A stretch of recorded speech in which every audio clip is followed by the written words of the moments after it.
Engines fire up and ready to help it soar. Flight 370 takes off from Kuala Lumpur. Dangerous lithium-ion battery fire. 239 lives at risk, situation so dire. Lost contact with this Boeing commercial airplane. Faulty satellite data being a weak link in this chain. 20 superconductor scientists on this flight. Does that have anything to do with it? It just might. 1, 2, 3 plasma orbs coming out of nowhere. It's the 777 smokes falling out of the air. Wide area motion imagery and military infrared showing us more and even more being left unsaid. 0-point energy, that's the technology to these EVOs that are defying gravity. 3 orbs with dark lasers pointing the way as they teleport Malaysia Flight 370 away. Where did it go? What's the notion? Which island? Which ocean? Did it crash in the sea or on land? 4th port out west for this sleight of hand. For 4 days the passengers' phones were on. Who's responsible for these people being gone? Classified documents like a sales promotion. Debris found impossibly in the wrong ocean. Dark energy, ether, cold fusion, 0-point energy. Not solid, liquid, or gas. Plasma is the key. A paradigm shift in our technology. An unlimited reservoir of energy. Floating through the air round and round as we sit helpless on the ground. Orbs of light defying what we were taught. We've been lied to by science is my next thought. Whistleblowers dying or getting disappeared. Heads of industry saying nothing to see here. Isn't that just a little weird? By humans this was created and engineered. 1, 2, 3 plasma orbs coming out of nowhere. It's the 777 smokes falling out of the air. Wide area motion imagery and military infrared showing us more and even more being left unsaid. 0-point energy, that's the technology to these EVOs that are defying gravity. 3 orbs with dark lasers pointing the way as they teleport Malaysia Flight 370 away. The ether is real. This is the spiel. The truth will come out. The truth will be shown. What happened to Flight 370?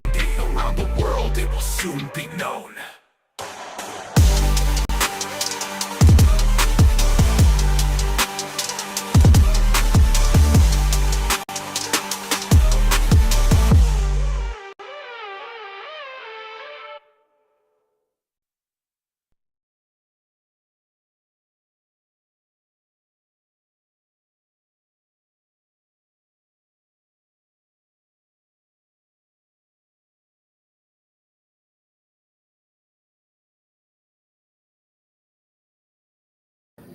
Well, hey, welcome back. I just wanted to show you Ashton's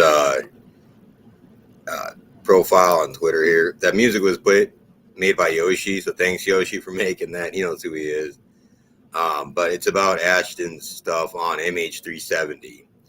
So please go check it out. It deals with 0-point energy and like the orbs that were circling around the plane, and he goes into a lot of the theory behind it. But the theories behind it are very valid. So please go check that out.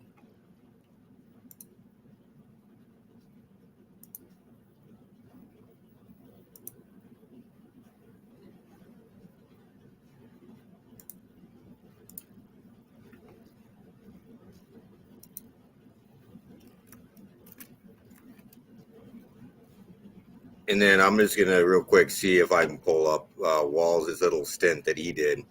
He went down to Iowa and did a town hall down there. So I'm going to see which one of these it's under.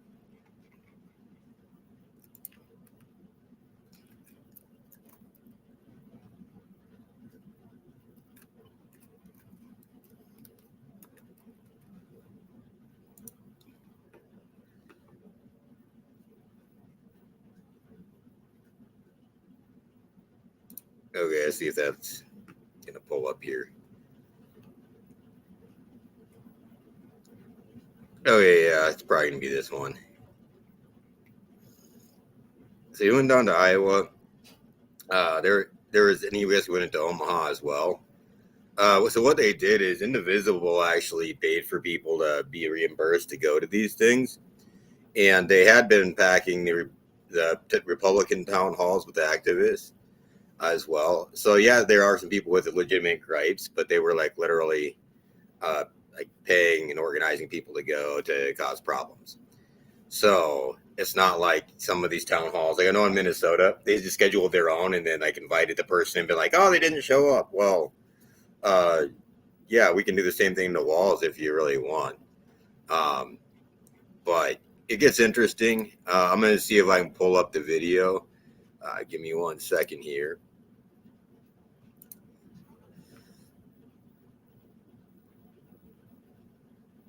Because it gets interesting in the town hall. If you watch the whole thing, Walls is pretty funny. He tries to claim that the VA is the number one healthcare provider in the U.S. Where when he's in Minnesota, he claims that belongs to Mayo Clinic and that. So like he just panders to people. He has very little policy points. And it gets interesting. And basically, he admits, though, that he wants to tear down certain systems and rebuild it in a way that he thinks is better along his socialist model. And he said that socialism is neighborliness. So, okay, here we go.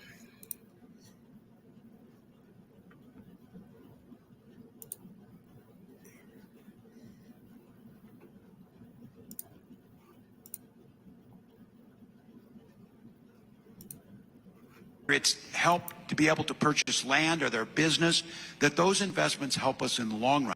Rita, as a teacher, I used to say this. I worked really hard every day because I wanted children to achieve their best and to achieve their dreams. But look, I wasn't totally altruistic. I wanted them to graduate, get a good job, pay their taxes so I can collect my Social Security check. That's how it works. And I wanted them to have a good job so they didn't come to my house and steal my lawnmower. Those things work. And we have to start seeing that this isn't a giveaway. And it pains me to death. So that's just a little clip. He also goes into how, he owns the mistakes of their campaign and whatever else and what they did as far as messaging and all that jazz. But the thing it is, though, is in Minnesota, he obviously doesn't do that for certain groups because I'll get into the enrollment statistics here in just a second. You'll be able to see what I'm saying on that.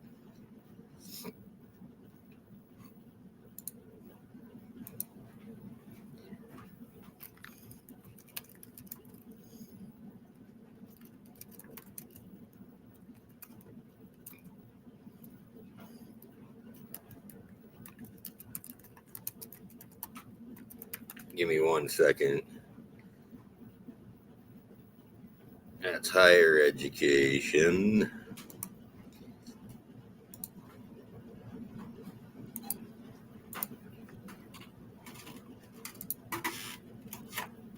I'm pulling up the websites real quick.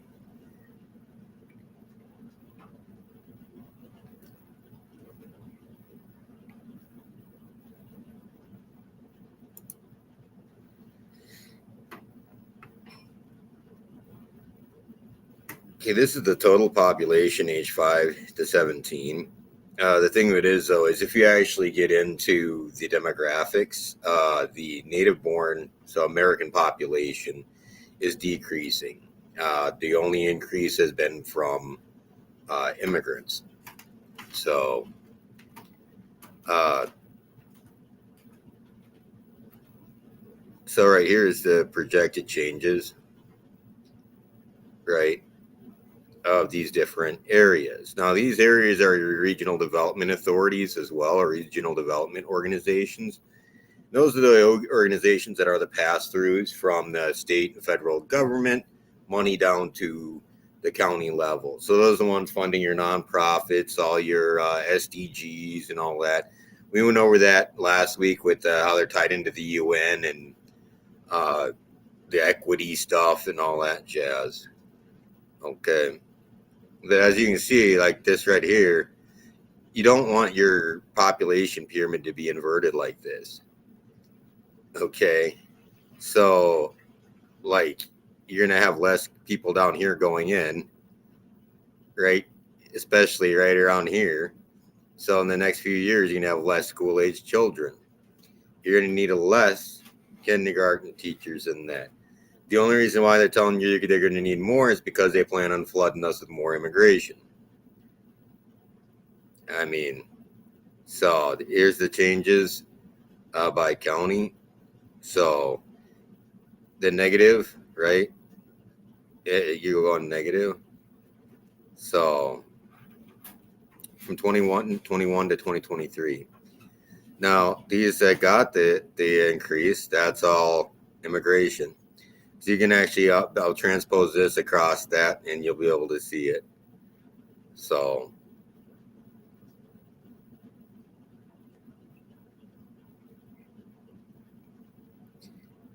and these are the school districts with the largest gains. And again, you can literally paste this over the immigration stuff. So here's the declines, right? So there you go. And right here is what it shows. So as well. Okay. Even the black and white, they're both going down, right? The biggest increase is in the immigrant populations. So, and it breaks it down even further. So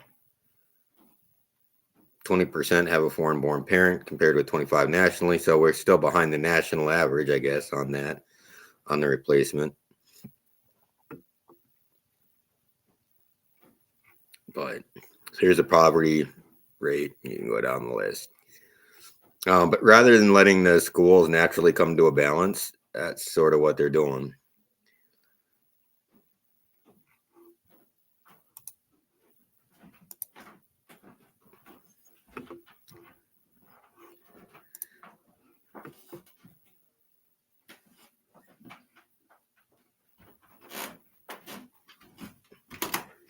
So then I'm going to show a couple of things now on the federal level.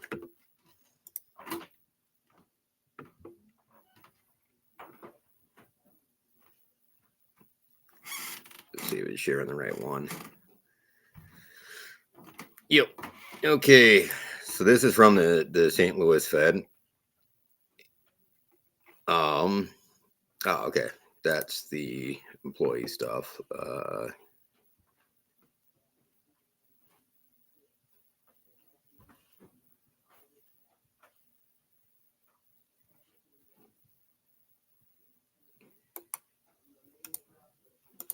I'll get to that one in a second. I'm just trying to find the one that I had with the enrollment data.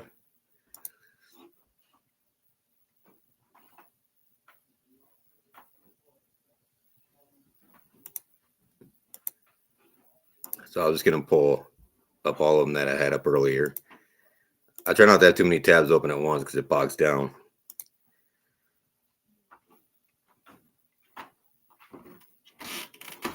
Yeah, right here. Okay. So the enrollment has been declining at the federal level, or at the state level. Okay. And here's the programs that they made that really transformed it. Okay. It's finally it went up for the first time in 10 years. And how they did that is by giving free college to those that parents make under 80,000 a year, or the immigrants too. So you can be undocumented and still get it. This North Star Promise is the $80,000 one. And then they also have the Dream Act. Okay. So first year is supposed to be 117 million, then it goes to 49.5 million a year. But that'll go up with the more people you have, right? So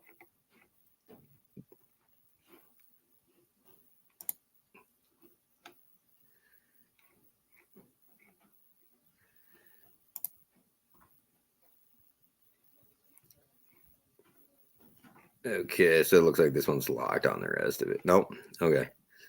So yeah, it's up for the first time. Haven't seen many numbers like that since a decade. They had been falling between 18 to 22 by nearly 10,000. So a decline of about 25%. And the question is, do we need all those degrees? Because then those degrees go on. You have to have jobs for those people, otherwise, like the whole charade's up, right? And so our high school graduation rate's at about 80%. But even at that, like almost half the kids can't read and do math. So they hit peak enrollment 10 to 12 years ago. So if the thing it is, with the declining enrollment, I'm gonna go back over to the Fed one here. Okay, this is the number of employees in higher ed. So for Minnesota, so in August of last year, it was 30,000. Now it's down to 26. But this this right here is where the peak enrollment was. So it should be going down. Like you saw it go down a lot here, but that was partly due to the pandemic and that, right? But it should be going down lower if the enrollment's going lower, but it's not. And then if you look at the actual numbers of students per teacher, it gets real interesting.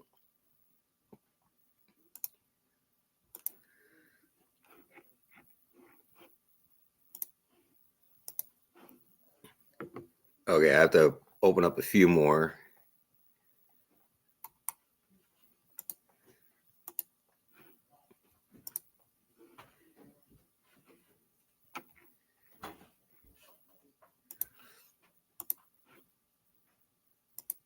Sorry, I have to pull up a couple more here.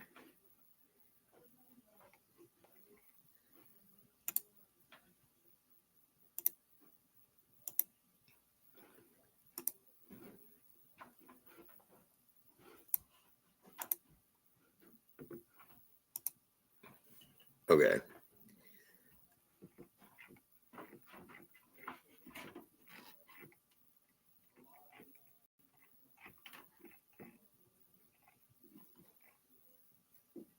Yeah, I'm sure this tab instead. So they have about 10,000 international and foreign born students enroll at post-secondary institutions each year. That's where that increase came from. So 4,120 are at the U. If you actually look at the U STEM programs and stuff like that, it's somewhere between like 70 to 80% of people in those programs. They do a lot of work with the Chinese in that. And so it would be a big effect with Trump's stuff about immigration and then international students in that. It will nail our higher education stuff if that ends up happening. So here's the graduation stuff. This is for high school. So it shows 83.3 that graduated for all students. So, and one of the worst graduation rates is for English learners, and we pour a lot of money into that. And yeah, we do need to have people graduate in that, but if we're focusing all that on, especially foreign-born students that can't learn English, and then they don't graduate, we also need to make sure American students can like read and graduate too.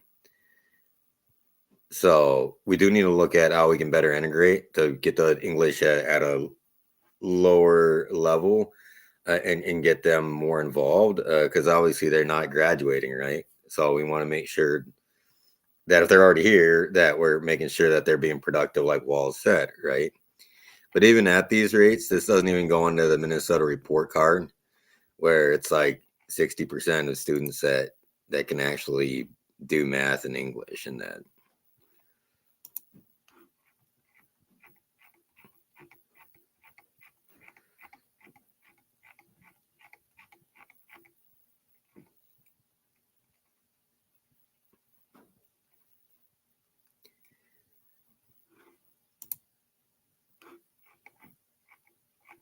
Okay, I'm looking for a specific thing I had up earlier. Give me 1 second.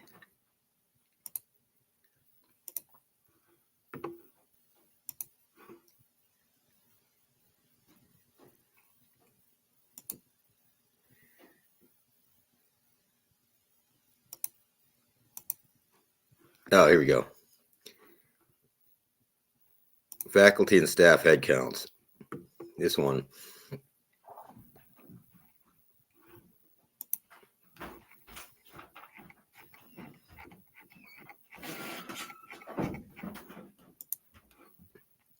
So this right here, like 2010, was the year that was at peak enrollment. Okay, so the enrollment's been declining. Yet you see the administrative people and the employees of colleges are going up. Okay, and right here you can see where it's at. Okay, administrative, professional. Okay, this is faculty. So the faculty number has stayed right around the same, a little bit. It's gone up. What's gone up the most though is this area right here. Your professional, and then your administrative stayed. Well, it went down. It was here was basically at size, and then you see it goes down a little bit. But then it goes back up. The same thing with the civil service right here, is it's been increasing, and then yeah, so you can just see the numbers. So what I'm getting at is if there's more people being employed by these colleges with less people going, that's going to be an issue. If it's only being kept propped up by foreign students, that's going to be an issue. How many of those foreign students are here on scholarships, right? And so who pays for those scholarships? It comes from the rest of the students. And then also the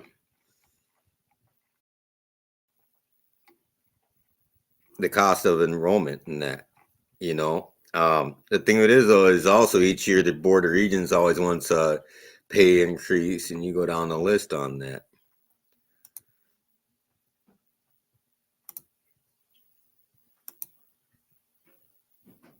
Okay, I'm gonna close out these tabs.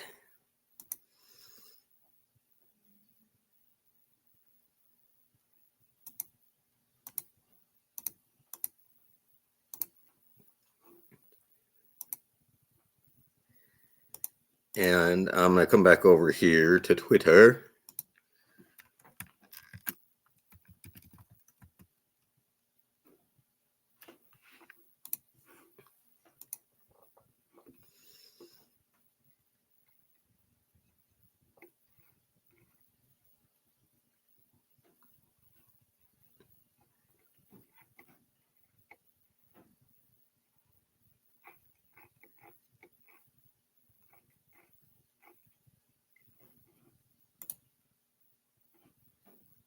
And then this article right here, it won't let me pull up the full article because I'm not subscribed to the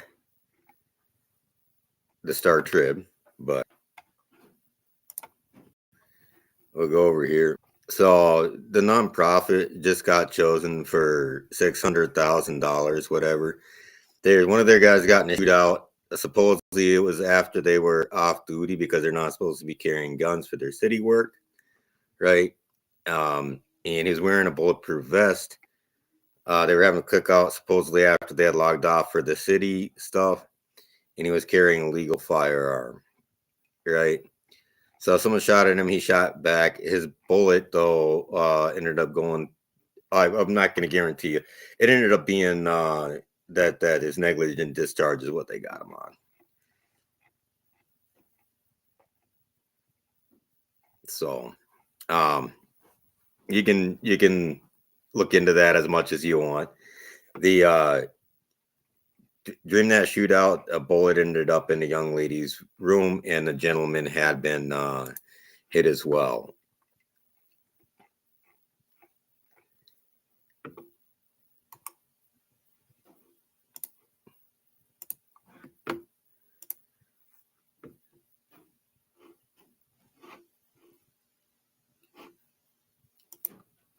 So I'll wait for this Facebook to load up real quick. And Chaz will be joining us here shortly. So hopefully. So if you go down to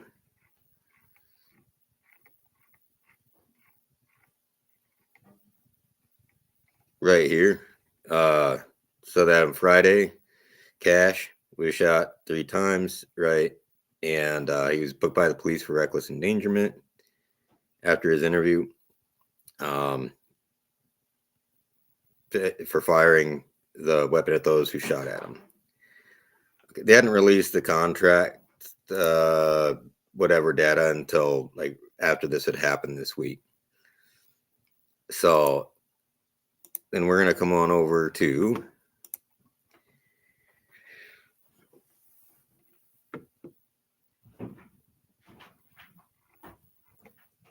and you'll see why I'm doing this in just a minute, because the gentleman has a company, allegedly. So, and everybody's innocent until proven guilty, FYI. So,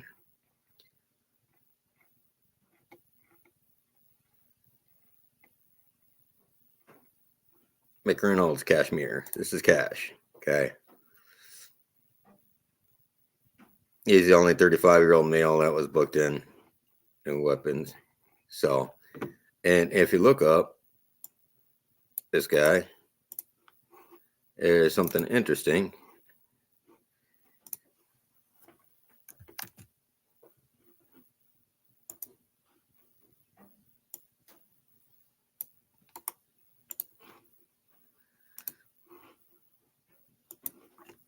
So,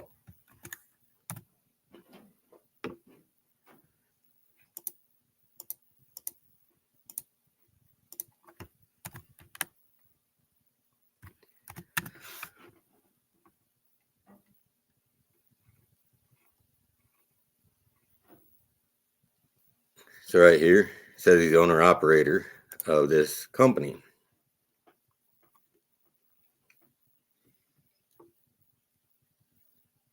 And my only question is, so like, did he strap up after he was done with the city work, or was he supposedly he wasn't armed while they were doing the city work? Because that'd be a violation of their contract. But he's a security guard.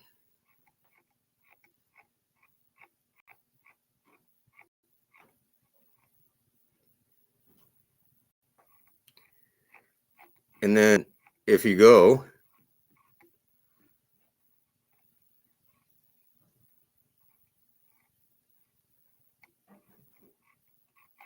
over to the Minnesota Secretary of State's website, then, which we'll do in just a second here.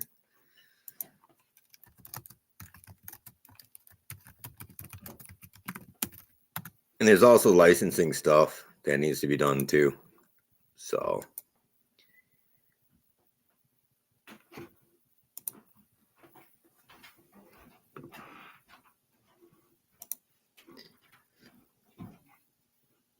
I'm just going to copy this on over, though.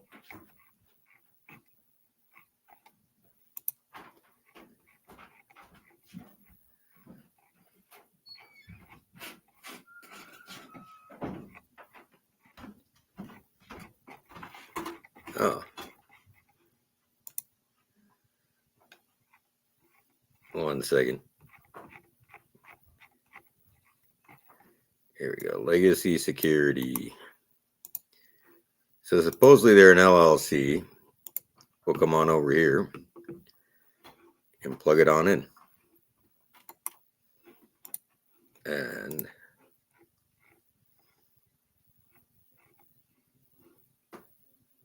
okay, this one I looked up. This one is not that. This is like a security camera company, right? This is not his company, though.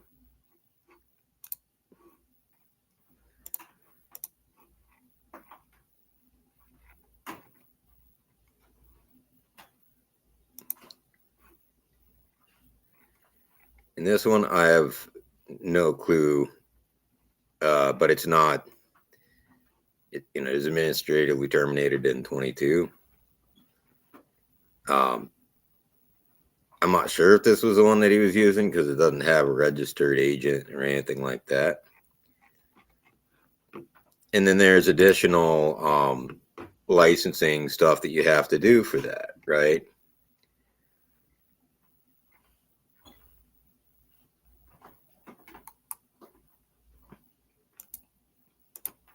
Give me one second. I'm going to pull up and show you guys the requirements.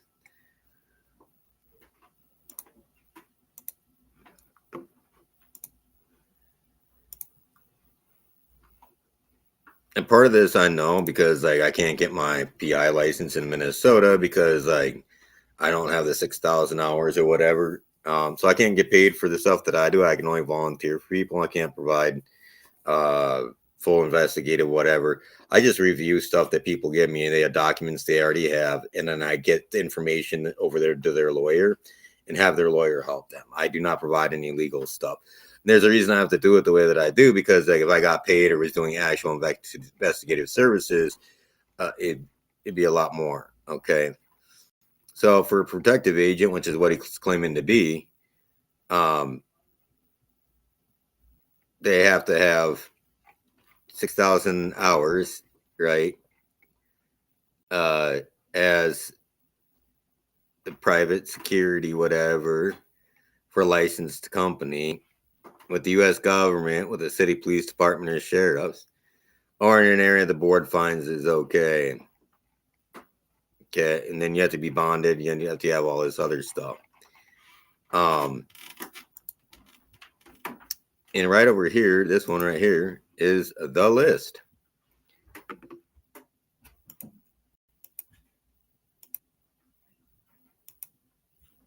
So this is a list of registered companies, right?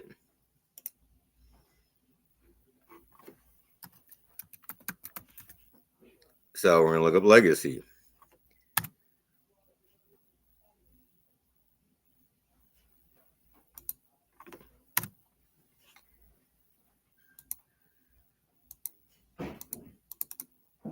So it's not finding any results for legacy.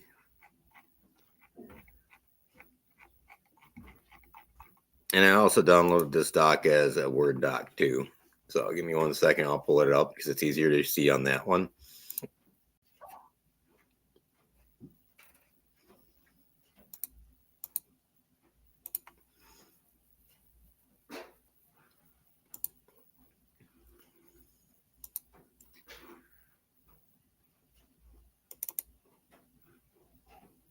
Okay.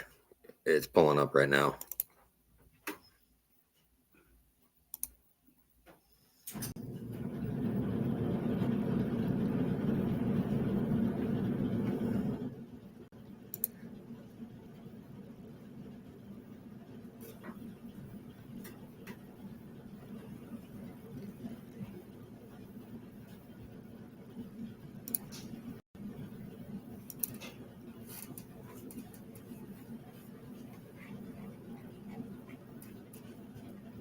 Here we go. So, legacy.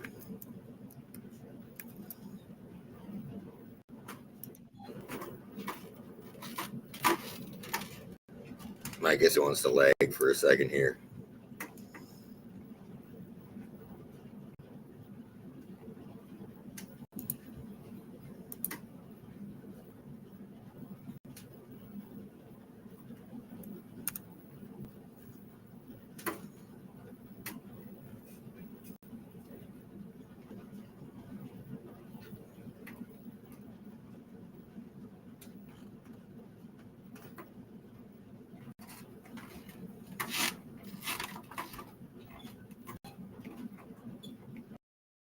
Anyway, you need to scroll through where you can get, he's not licensed. Okay, he's not licensed to do the stuff that his website claims he should. And so then that brings up some questions. So it's like, if you're claiming to have a security company that does that stuff, including coordination with law enforcement, VIP protection, you know what I mean, crowd control, all this other stuff, and you're strapped up. You know, you sort of got to make sure you're registered and go through the steps. So who knows how that's going to play out? We shall see. It's Minnesota, but yeah. Oh, in other news,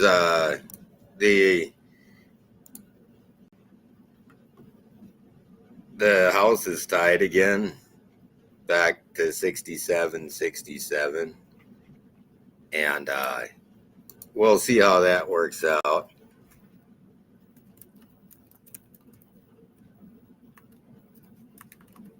I'm going to see if I can pull up Walter's little speech on that.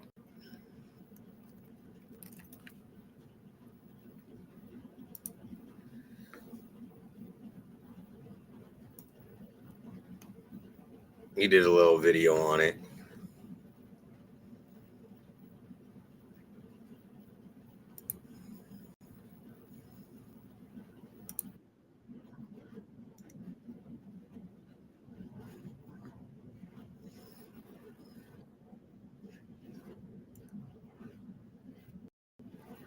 Oh, that's a different one. That's about the live act. That's a pinned one. Here we go. This one.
I don't think there's no audio from the video.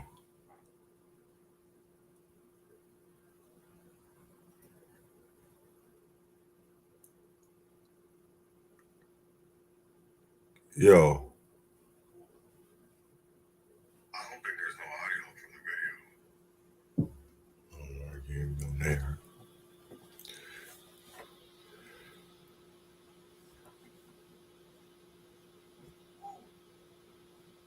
Okay. That's weird. You there, Robert?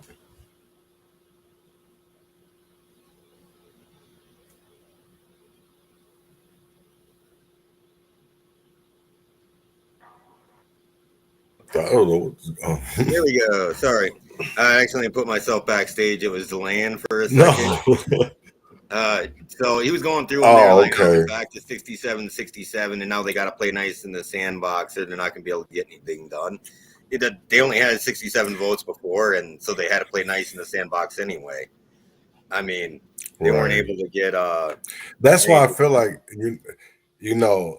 I was watching that federal government shut down very closely, and then when Chuck Schumer came out and did what he did, you know, I was sure a couple of Democrats he could, you know, scabby up.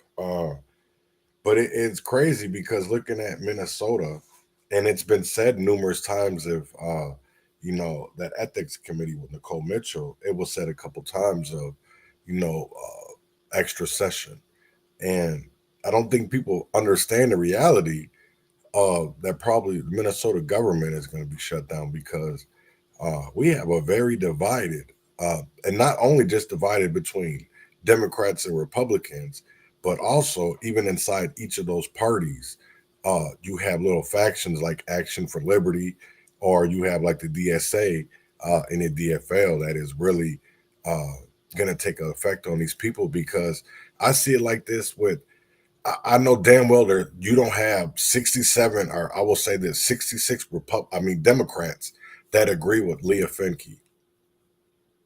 You can't tell me that there's 66 people.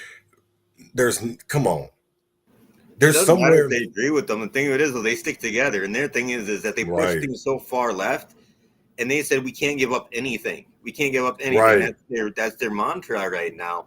Even though they, like with the unfunded mandates, they mandated a whole bunch of spending, and they only give disposable right. Even with the like allowance. the free lunches at school and Yeah, shit, all that. You know what I'm and saying? with the free lunches, what that is there was forms that they were using before to certify low income kids or whatever. They got They're extra not doing federal that no money on more. it. Now that they're not using the forms anymore, they're not getting that federal money. Right. And see, And here's my thing with it. You know, even when it comes to like Social Security, Medicaid, there's so much misinformation out here. You know what I'm saying? Because I honestly, but here's my thing of it is, if you're an American, if you are not somebody that is, let's say DEI, didn't earn it. You know what I'm saying? If you're part of the LGBTQ, because federally we only see boys and girls, uh, you're okay. You know what I'm saying? He's not, to be honest, I'll take the man at his word. You know what I'm saying?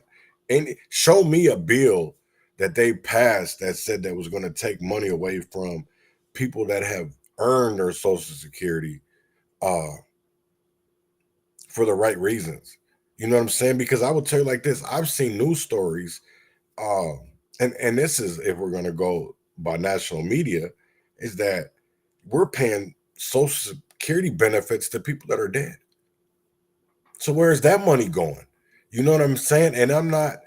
I know Walls went up there yesterday in Des Moines and said something about the VA and all this shit. And why? Here's my question that I have for a lot of people that are out here in this communities and the streets that are voters, whatever you do.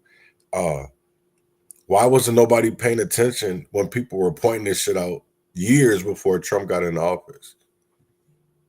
You know what I'm saying? Like, well, a lot we of could these have ended agencies, this. a lot of these agencies have just gotten so bloated. You know what Right, I mean? And so, like, it's a lot of it's redundant because they needed places to put people, especially after the baby boom. So a lot of these positions were created up to have that baby boom generation have a job. And not all these right, positions are even needed. And I'm not saying that in a bad way. And like at the VA, I have a different view on that because like I've been to some good VAs and there's some bad VAs. And I've had both experiences. I've had experiences with doctors that I wouldn't, they wouldn't last in the civilian world because they wouldn't be right. able to get malpractice insurance. Okay. And then I've met awesome doctors. And the thing of it is, though, same thing with the military docs is that, you know, you don't want to just keep these people around if they're wouldn't be able to cut it in the civilian world and are a liability to you. Right. You know what I mean? And so like we got to look at that too. Like But you know the what? contracts that they cut were like for watering plants for like $50,000 to come in once a week to water 2 plants. Right. You know, and that's my whole thing about all of this, right? Because when I first got into this, um, you know, and I've said this to multiple people, you know, I had a great conversation today with Chantel Allen. That blew me out of the water. You know what I'm saying? And the whole reason for that is we have certain individuals, black individuals, that say that there is no slavery in Minnesota. That's a lie. Because slavery is in our constitution, you know, and again, he's gonna. I don't know if Walter's gonna respond to me or not. At this point, I don't even care because I know what type of nigga he is, uh, and what type of dude he is. It's all about politics. It's all about his constituents, and Now, I when you say understand about it. the slavery, can you please expand upon that? Because a lot of people haven't read the Constitution on that portion of it. It's also still legal federally too. Right, and it is, and that has to. Let me see if I can pull that up. It says punishment of a crime. That's Right, that's what it is. So, like, literally, you can be a slave under punishment of a crime. So, and, and that's the only way. So, I made a post about it. I don't know where I put that at. And if people don't realize that, like, especially with the private prison industry, they have quotas for these beds, and if the state actually has to pay them, Right. And uh, that's the one. a That's the one stipend thing that. if they're under quota, and so like they have an incentivized to keep those quotas up. Same thing with the enforcement side of it too. So then they're incentivized to go get people, and the system doesn't always work as it should then because people don't get a fair trial. They don't, you know what I mean? And then this is incentivized by the judges, by, you know what I mean, the entire system. So we need a system that actually does work. So I made a post yesterday, and I'm going to share the screen here. It's on Twitter. But I said it's, they made a post out here talking about Minnesota Democrats in a reintroduce $100 million reparations bill. And I said, is slavery in Minnesota possible? The ratification of the 13th Amendment of the U.S. Constitution in 1865, abolishing slavery, outlawed it everywhere in the country. However, since 1858, Article 1, Section 2 of the Minnesota Constitution reads, there shall be neither slavery, I don't know why that's dumb, nor involuntary servitude in the state otherwise than as a punishment for a crime which the party has been convicted. Now, if you see, and this is my thing to Walter, I said, Walter, you're lying like crazy because slavery is in our Minnesota Constitution. There shall be neither slavery nor involuntary servitude in the state otherwise than as a punishment for a crime which the party has been convicted. We have so many innocent Black people locked up. And I won't even just say Black people. We have so many poor people locked up. And for what? They want to say that, well, there's no chattel slavery.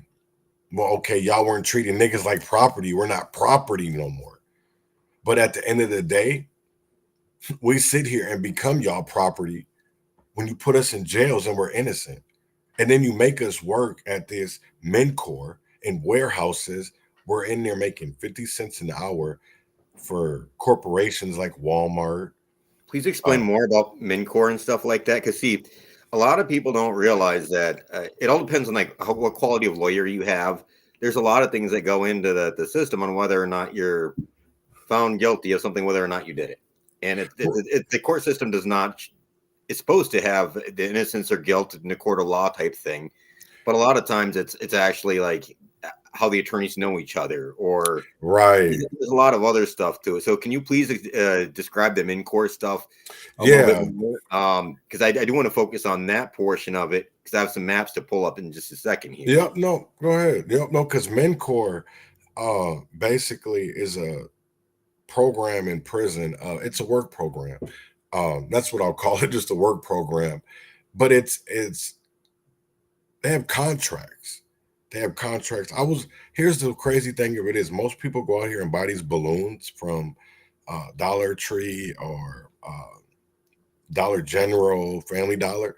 Well, that's the balloons we do in prison. Your license plates, those come from the penitentiary. Oh, you good. Those come from we did those in Stillwater. We did license plates. Rest City license plates. Moose Lake is Walmart has a factory there. We used to get when we got the returns. That's why so many people were having what are they them MP3 players. You know what I'm saying? Like we were able, because people were able in certain departments to get internet, they were able to add music to the MP3 players. Way before MNCOR started making money off of tablets. So that's always been, some type of form or fashion, because I even remember going out to, this is again with the prison, it's not with MNCOR, but how they make money, because there was a privatized prison, and this has been talked about on Twitter a lot of times. I think his name is that, Tom Evanstad, I think his name is. And he talks about there's a 1,600 bed prison. I can't remember the name right now. God damn it. But they had not using. Yeah, they're not using. Yeah, it's closed. It's been closed for a couple of years now. Because they had contracts, with Hawaii. They had contracts with um, Wyoming. There was a lot of Samoans in there. You had a lot of people that were, um, they were getting it's so much more than when they have a contract.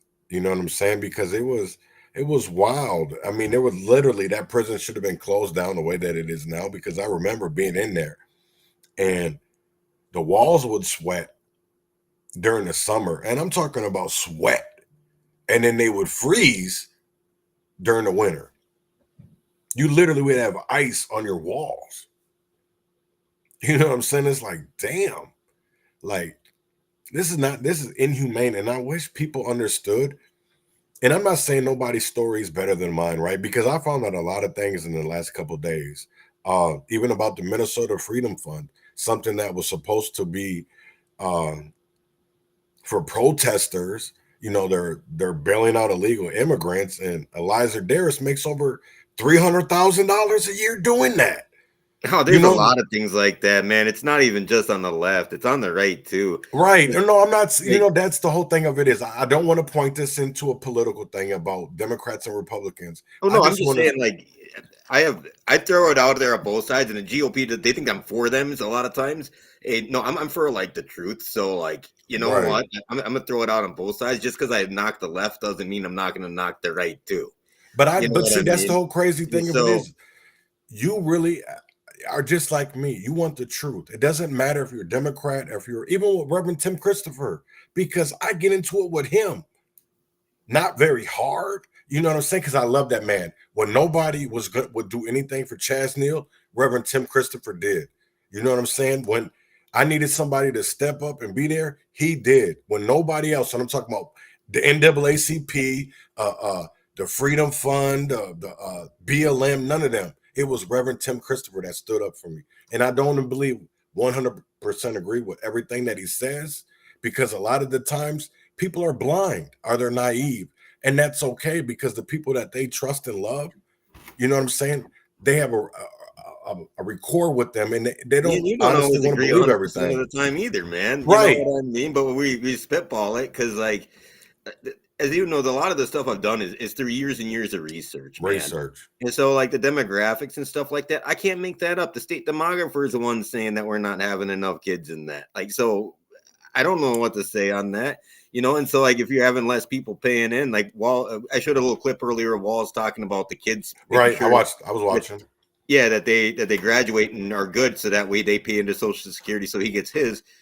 Well, there's going to be less people paying in, so you have more people paying out than you have paying in. If there's not enough money in there, it's going to collapse at some point. But that's a good point you're making, because a lot that they missed with that, a lot of people that are coming to the state of Minnesota, they're not actually being born here. They're actually people coming from other countries and migrate. That's what I'll call it, migrating, because that's a better word for it, since they want to use the migration shit. They migrate here, and that's what makes because even if you look at the census, we have more people of another ethnicity, nationality, than we actually do have Americans here. And so that really makes the Office of New Americans look differently. I seen a post on Facebook a man put up, people want to talk about the immigration. What about your counties? And this goes for Republicans too, because he brought up a very good point. All these hotels that were hosting, I'm gonna call it hosting, immigrants. We were paying for that, our taxpayer dollars. But then yet we have all these homeless people out here that are Americans, and we're just totally ignoring them. We're treating them, I'm gonna say it, excuse my French, but like shit. Well, and then the other side of it is, are we actually treating these people well? Because I'm trying to find the article. I know we've shown it before. Over by New Prague, there was a farmer that got caught, like, having these people chained up, man. Like, straight up chained. Now, see, here's the thing: is there's a legal way to do the it's not H-1B. It's something else for the agricultural. It's H-1 something or other, H-2 something or other.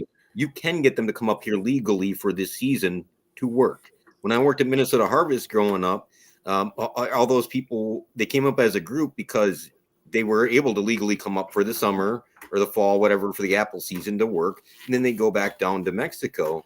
And I remember the first illegal immigrant that got hired on there, they actually beat them up and called INS on them because they're like, no, it took me 20 years for me and my family to come up here legally. You ain't stealing our stuff. Like they were, Right. you know what I mean? So there was actually some animosity there. But the thing of it is, though, is like just because we have them here illegally, it doesn't mean that they're being treated well. It means that Right. I know trailer parks that would threaten them. Hey, if you push back against our rules or like us, they kept on increasing the rent without any improvement to services, and like the water and sewer were crap. There's other problems with the mobile home park. And people were asserting their rights, and then the people that weren't documented got scared, and they actually got threatened. Oh, if you say anything, we'll deport you. You know what I mean? But then when the ICE were coming in, they let them know what the ICE was coming if they were chill with the park management. And so I guarantee you, it happens in hotels. It happens in the apartments they get put up in. And actually, for the hotel, sometimes they give them a room to stay in the hotel for free. Right. You know, but like that's not cool. We shouldn't be literally trafficking people. And like we saw with the kids with the meatpacking plant, right? These are kids that they were having, and they're working. Should be at home doing homework. Yeah, you know, and that was in rural areas. Like people don't understand the amount of immigrants that have been supplanting the rural population, and so the DFL is all about supporting them, right? And the GOP says they're not, but how much of their local hospitals and businesses would have crumbled already, right? In the elderly care, if it wasn't for these people in their community, not only filling those roles, but like the kids in school. In one of the local ones down by me, it's actually more towards Albert Lee. One of the schools that I looked up, St. something or other, Joseph, I think it was, or something like that. But the student population was 60% immigrant. Okay. Well, damn, 60? 60. Mm-hmm. Oh shit. So you're telling me that school would have had to have closed down and merged with other schools in the area if that wasn't the case. And so we do have to look at that, especially with Trump's immigration policies. Is we hear from Minnesota, Education Minnesota, and all the teachers unions that we need more, and we need more teachers, and we need more money, and we need more this, and we need more that. Maybe we should scale it to the amount of people that are here instead of just relying on immigration. No wonder why they're pushing immigration. It's because it keeps them expanding their jobs. No, that's true too. Because I mean, you even look at a lot of this, with them threatening to close, the Department of Education, with them threatening to close. With the Department of Education, they're looking at doing block grants back down to the state, but then they are also going to push, though. You have to follow the federal laws, right? So if the federal laws are this, then you have to. So as far as the LGBTQ, whatever, the DEI stuff that Trump said no on, they're going to expect you to follow that to get the money. Right, and that's where I'm getting to, because even when it comes down to the food, a lot of people got to understand that a lot of these programs, they overfunded. You know what I'm saying? Because we got to understand, we were going through something that is honestly, how many people remember the Spanish flu? I'm not many. I don't know many people over 100, because that happened in 1919. And that was the last, honestly, globally pandemic. And then COVID was probably one of the worst things that we have seen, because there's not a lot of people around that want to talk about World War II. You know what I'm saying? There's not a lot of people that are around that want to talk about Vietnam. We have individuals, because I have conversations with my dad sometimes, and this was a man that was, when he was born, you had a colored fountain and then you had a white only fountain. So I really believe that as generations go on, we're going to start to forget about those and history. And that's something that is making a lot of this possible, is because they want to forget about, that slaves built the White House, that slaves built America. that It a wasn't lot of just slaves. I'm going to say it wasn't just slaves because if you look at like the Hoover Dam and stuff like that, you look at the percentage of people that died. Percentage-wise, the people that were working on there, there's a large percentage that were white, just because there were more people at the time as well. right. Well, I Oh, mean, a lot of white people died doing some of the infrastructure as well. but a lot of those were indentured servants. For the A Hoover lot Dam, of those were indentured to others so they that could was work for their after. freedom. That was after. I'm talking about the FDR New Deal era, that time frame when Okay. they were doing all the infrastructure and that. Yeah, like the high-rise buildings and stuff like that too. Oh yeah, but Yeah. I'm saying is that if you like, what are we going through America right now as a continent, right? As a country, I will say we're starting to get rid of the history. You know what I'm saying? I have more people combating me uh and saying that's not true, that's not true. Well, you go in the history archives and you can find these information about people getting lynched in Red Wing, Minnesota. But Oh then yeah. if you bring up that history, they get mad. And it's like we shouldn't have amnesia. I'm not saying to uh we should feel bad about it, that because you're white, you should feel bad about it. We should learn from that. Oh, That definitely. you know what I'm saying? It's not about to be honest, even when it comes to reparations, um, it's about a wealth gap. We were when the Emancipation Proclamation was signed, and General Order, I think it's 1519, whatever it's called, all special number 15, freeing black people, and then the 40 acres and the mule. We've been fucked over so much, you know. Which group was the group that that sort of ruined that 40 acres and a mule stuff? And you know what I mean? During the Homestead Act, they actually did have quite a few black people that did come out and get homesteads and that as well. There's whole communities that were based on that. The whole Homestead Act thing was bull crap for everybody because We'll like see, and the that's land in Nebraska and stuff like that, they knew that it would take like a lot more acreage to take care of cattle and whatever else, and that land was crap. And then the overproduction, they knew what was going to happen with the Dust Bowl, you know. Whereas in Minnesota, 160 acres you'd be able to farm on, right? You'd be able to actually produce on the acreage that they were giving people out in, as I said, Nebraska, some of the places in Kansas, Colorado, some of those places, they were, I mean, the prairie or the high desert like that, it just wasn't really feasible, you know. And the right. rich people would go in and buy up the land before the settlers came in, you know. Well, and But that's why I say, you know, people want to. I want to share something because these are all the Homestead Acts throughout the years before we were a country and while we were during the country of America. Um, so you have the Preemption Act of 1841, which allowed settlers to claim up to 160 acres of federal land for themselves. Now, 1841, what were black people? Slaves. And I'm not saying this just about, you know, not all landowners could vote in all states either at that time. It wasn't until right, 1850 that finally even white right. people that didn't That's why I own want to talk property. about the Yeah. donation land claim. So then you had the donation land claim, which was really about the Oregon Territory. And that gets really interesting. And that's why I say of like people have to understand of when we talk about reparations, a lot of this is about a gap. And that it has been over the years. It's not something that has been because I will be honest, if people wanted to do the right thing throughout the years, reparations would have been done a long time ago. And Well, and honestly, we wouldn't what do have nothing to reparations look argue like? about. You know what I To mean? be I can't get somebody to nail down what reparations look like. And no problem. If we do reparations, we're cutting all the other programs. And if we're a state that didn't allow slavery, whatever, no problem. We'll pay it.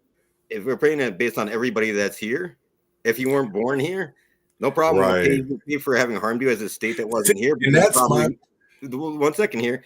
The question that I have is, then are you going to leave the state since we paid you? You can go back to where you came from. We paid you for what we did up here. There's a lot more to that will be arguments on either side that would be legitimate arguments. If the argument was that you weren't a slave in Minnesota, we're paying that for your harm that wasn't done in this state. Okay, then Right. what's going to happen? Are we expecting you to then leave this state because we paid you and we're done with it? Or like there's a lot more to all those conversations. And when you get down into the actual like details of it, it's hard for people to sometimes wrap their head around. See, that's where, to be honest, I don't think it's hard. I think people make it hard. If people understood, I don't 100% understand history, but I understand is that history makes it possible for you can either do the things that you want to do or you can't do them. And there's a reason why, right? So then you got to either repeal that reason or you got to make some kind of type of amendment. And that's what I think, a lot of people, if they were starting to be educated, would realize is that during 2020, during George Floyd, you weren't going to get change by going out and protesting. You were going to go out and get change by writing bills, by going to city council meetings, by getting, and what I mean by activated is getting activated by talking to your elected officials, not getting buddy relationships with them, but getting it to a relationship with them so where we could get change. Because to be honest, a lot of these people sit up here and lie to us, and then you have to look your friends in the face, uh, and I'll get this off and be like, because that's where it hurt me right now. When I seen something on Facebook earlier, about a person that's running, and they were being endorsed. I'm not comfortable saying the name right now, and they're being endorsed by the DFL, and it's like, really, like we have to get away from that Democratic plantation, and to be honest, we got to get away from the Republican one too, and it's time that I feel like, because the last voter turnout, I know when I came on, you were talking about the 67, and I went through the voter polls for, I should say, the rolls for special elections in Minnesota. And to be crazy, even though that was a low turnout, that was a very high turnout for special elections. Oh, and it gets interesting because like there's a lot more to that. Well, it is a Democratic area, and so the GOP was putting forth all these crazy bills that even I don't agree with. Okay, Right. Some of them MPOA bills, like let's get rid of Brady so that way they can just lie on the stand. And by the way, they get to shoot you if they even, you know what I mean? Like they'd lessen the standard of force stuff too, and all that jazz. Like you're pushing through these bills that like nobody's gonna really agree with other than certain people. You're MPOA activists, okay? Like your liberty-loving people aren't going to do that. When they were doing that, then yeah, of course, people are going to. If they would have put forth bipartisan bills that could have gotten support during that time, rather than pushing those extreme views, I guarantee you that turnout would have been lower. They shot themselves in the foot by doing what they did. Right. And again, I think it'll be. I don't know how to feel anymore. You would think that election would have been a little bit closer than what it was. Just because I don't know. I guess people aren't paying attention to what's going on in Minnesota. The left is like literally losing their mind. Like they're firebombing Tesla dealerships. And right. I'm not saying that in a bad way. If you actually look at their stuff, they think it's a threat to their literal existence. Man, I seen a motherfucking protest today out in North Carolina. They were talking about we need Luigi.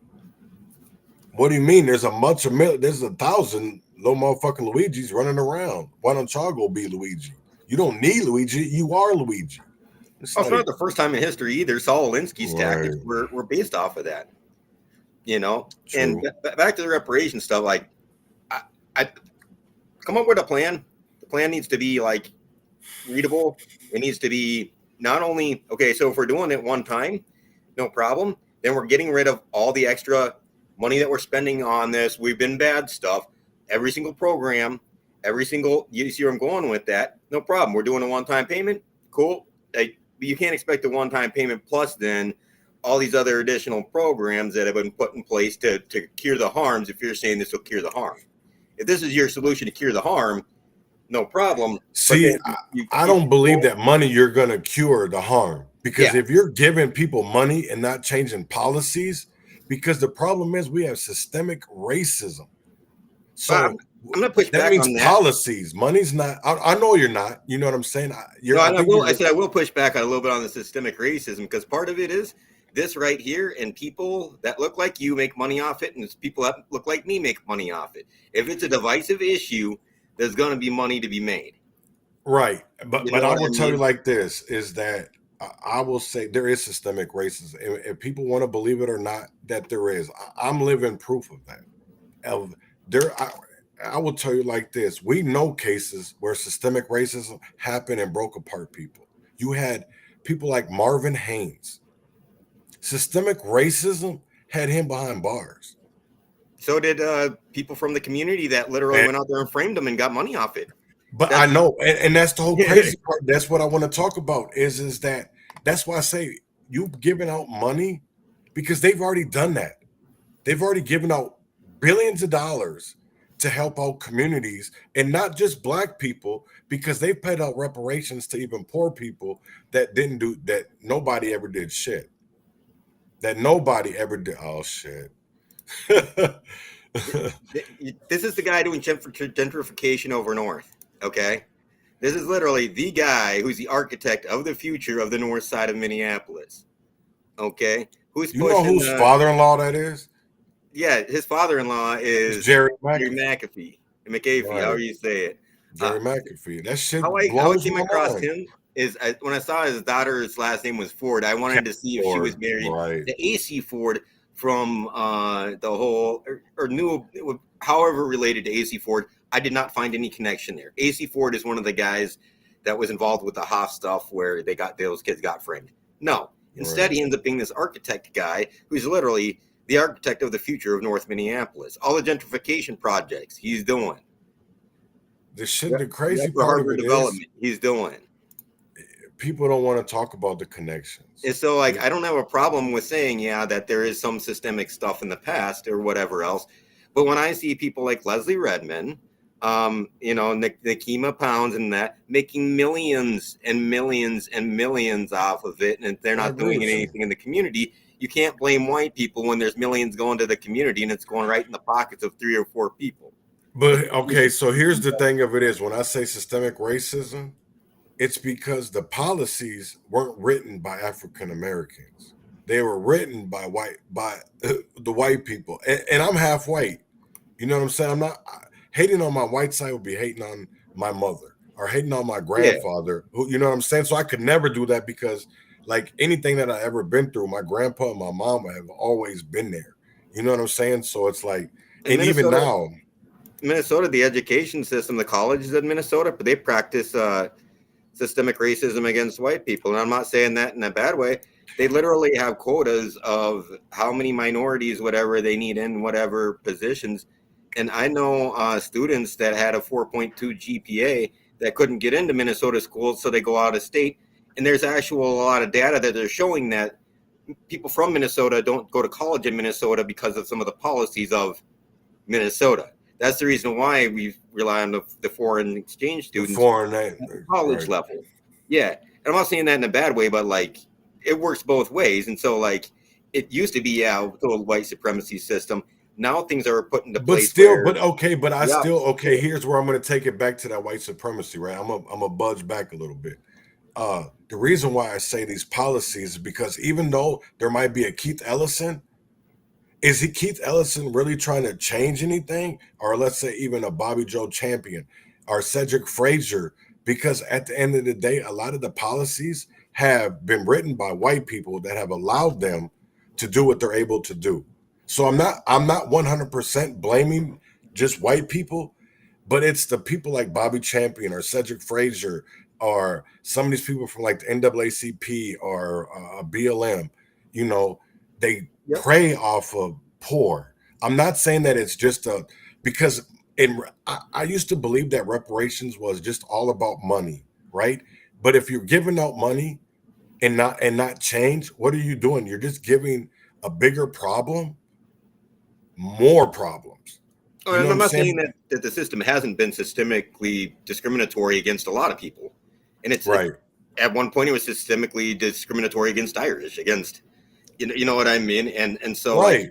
I'm not saying that you're wrong. I'm just saying that's not all there is to it, because there's more as well. And to say that Bobby Joe Champion and Keith Ellison's decisions are based on systemic white supremacy, I think is bullcrap, when they can make their own decisions for themselves and have chosen to literally sell out their community.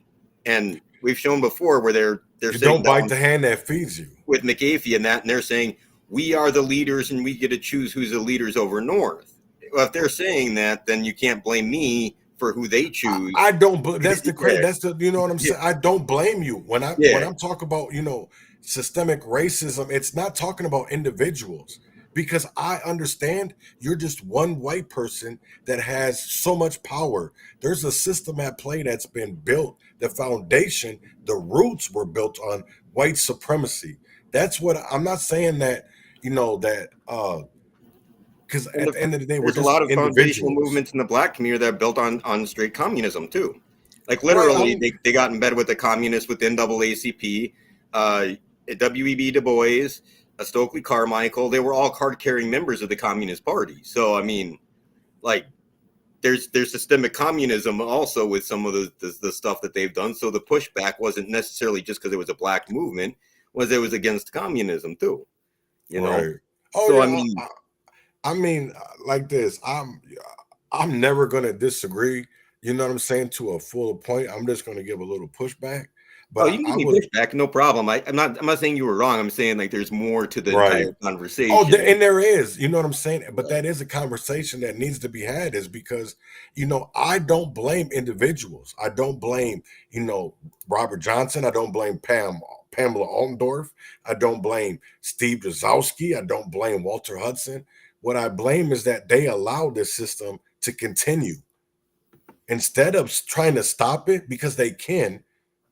Because that's the one thing of it is, it's like there's a lot of black people that don't want the system to stop, though.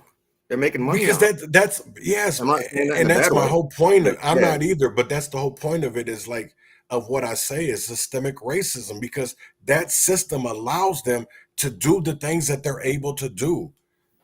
So if we don't change that, that's what I'm saying. If you give out money, if you give out millions of dollars, and let's say not even millions, but billions of dollars in reparations, without educating people, without making it just money with no strings attached, you're gonna have a problem, because a lot of these motherfuckers out here are crackheads. A lot of these niggas out here are meth heads and dummies, because first of all, we have some of the lowest educational standards when it comes to let's be real.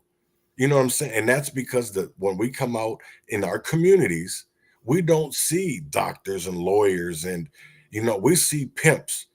I don't know anymore. That's probably not like that, but I seen pimps. I seen mothers out there selling blowjobs just to feed their kids. You know what I'm saying? So it's like, I understand it, and a lot of people that sit in these elected seats have never or don't ever want to go to that place. I know, I get it. So I wasn't trying to like push back on that. I sort of want to move on from the topic a little bit, and like, I don't have a problem with you saying that there's some white supremacy. There is some in the system, but that's not all there is either. You know what I mean? And if we're doing reparations, no problem. I want to see the papers of exactly, you know what I mean? If you came over here as an immigrant from Nigeria, I don't think so. I'm sorry to say it like that, but you got to prove your lineage. I mean? We're just not handing out money. You know what I'm saying? We've done that for a lot of times. It gets blanketed under one thing when it's a lot more complex. And like, if we're gonna say that it's a system of white supremacy, let me say this: I would one second. I would sure like my portion of that cake of white supremacy, please, because I sure as hell had, you know what I mean. I've been on the opposite side of some of that. So right. And no, I'm not. And I'm not disagreeing with you. I don't think that you're racist or anything like that. I think that you're nothing about love and kindness and caring about others. My thing when I talk about white supremacy, it's not about individuals, right? It's about a system. That's the same thing that when I talk about, you have people protecting. Even when it comes to white supremacy, I'm not talking about individual white people. I'm talking about a system that has been, because we still got laws on the books. When we became a state of Minnesota, and This shit don't even happen anymore. We got sodomies against the law. Prostitution wasn't against the law for till when, and there was farm girls, white farm girls getting prostituted out in Minneapolis till when, and Right. it still does happen where the white girls go up there for the inner city stuff and end up becoming prostitutes. I mean, and black, and you go down the list. That's all I'm saying is like, I think that the entire system is built to keep the oligarchs in power and screw everybody else. I don't think it's Right. anything about race, but it's more about the oligarchs remaining in power, because like even the Civil War stuff was about them wanting to get people out west. Well, we got to talk about race because You know what I that's mean? we can no problem, but like I was You trying to know go what over I'm some saying? current events and stuff, and like I don't have a problem talking about it.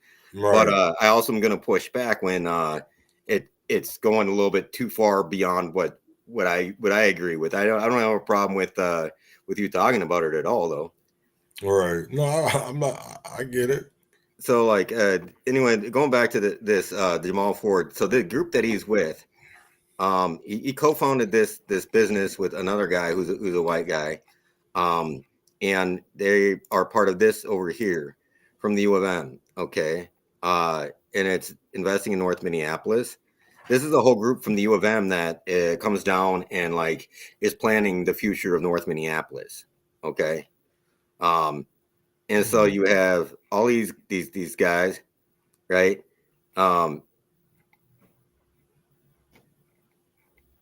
then down here you have the students, the interns. It looks like a group of very diverse interns, right? I'm just to your point, right?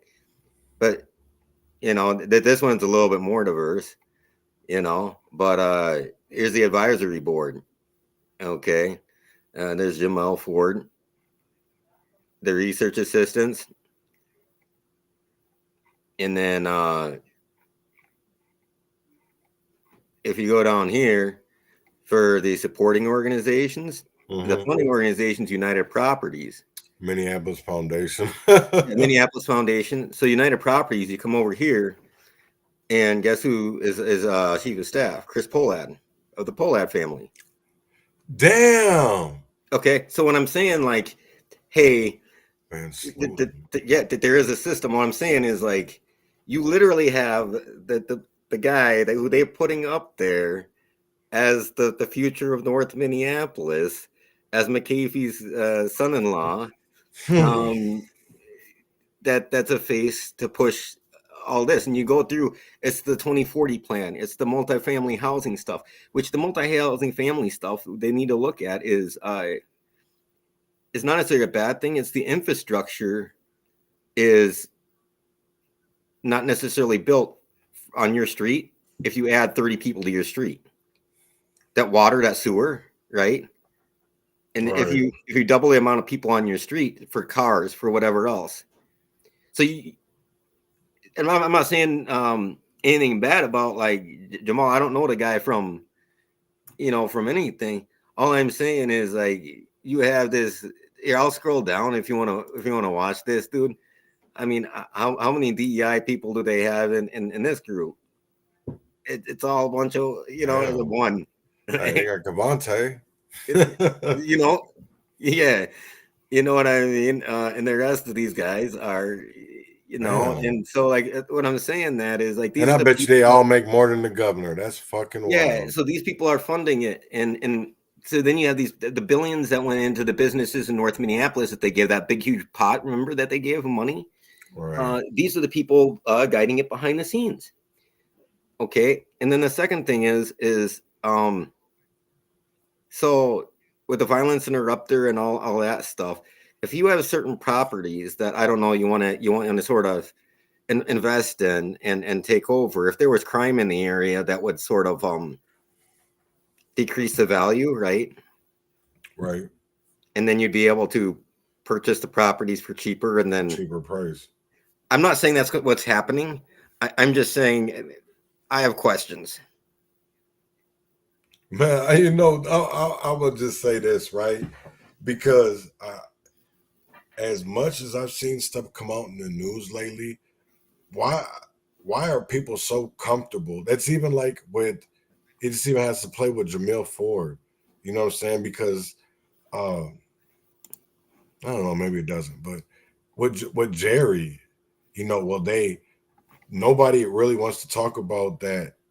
Well, I don't know, maybe they have been, but Yeah, I just Buddy talked about would. at the beginning about that Oh no, shooting. I know you Yeah. about the shooting, but there was more to it though because it wasn't just individuals. It wasn't about people protecting anybody because bullets went into a child's bedroom, and that's why the person was charged.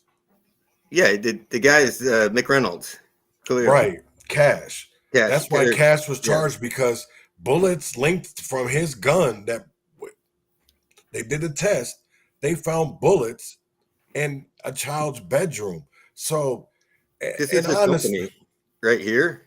right, He actually has a security company that supposedly does the armed security, right? But he's not registered with the state to do armed security. He doesn't have the additional certifications, whatever, to do it. The LLC is not even registered with the state. So I right. think that might be part of it, is that he also hires himself out for these things that would have to. It's different than just having a concealed carry, right? If I, as an Man, individual, has a concealed carry, doesn't mean that you can pay me to defend you, right? You have to have like a little bit more than that as far as the training in that. But you can go ahead with what you were saying on that. but again, if the policies allow them to do this, even if they're registered or not registered, because we come up and find that over and over again, because their DBAs can be canceled or suspended. Uh, their nonprofits can be shit. I don't know how many nonprofits. I don't think there'll be a lot of audits this year, um, which there probably should be. Um, But all this shit is crazy because I look at all this and I see a lot of people talking about this on Twitter. But then you go up on Facebook, I don't know how many followers, either from his church or his kids, and be harassed. I won't even say harassed because I don't take it like that. But when you tell people they want to call about you be hating or you're jealous or you're envy, and it's like, why does it got to be about any of that? Why can't it just be about people want to do better in their community? You know what I'm saying? Because a lot of things are they want to. I can't believe they're calling that a shootout on what happened on Monday or whatever. But and this is no defense of 21 Days in Peace, because I can't stand that nigga.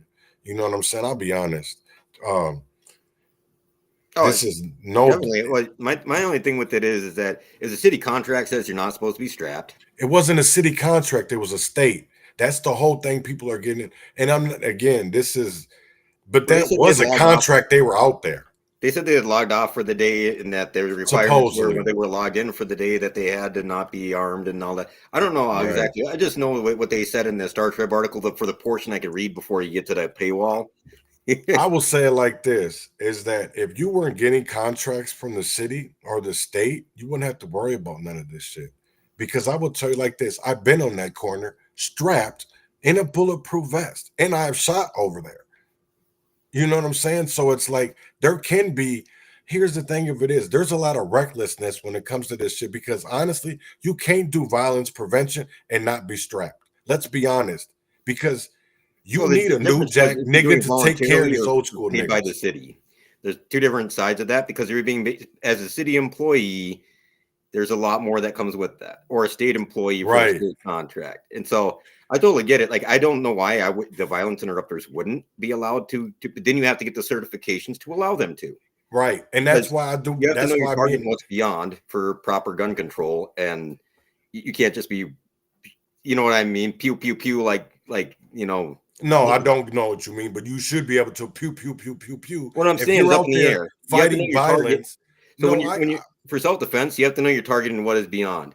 So if you're coming at me and you shoot at me, and then I shoot a that's common bystander sense. next to you, that's different. If I shoot through a window into a kid's room, that's even different than, you know what I mean?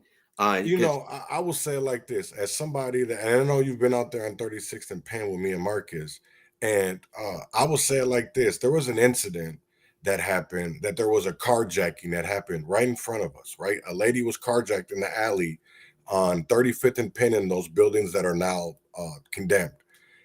She was getting carjacked. Buddy, because me, Marcus, and I think it was Alamar ran over there and was trying to get Buddy from not stealing the car. Well, he ended up shooting at us with a shotgun. It was a big old boom, boom, boom.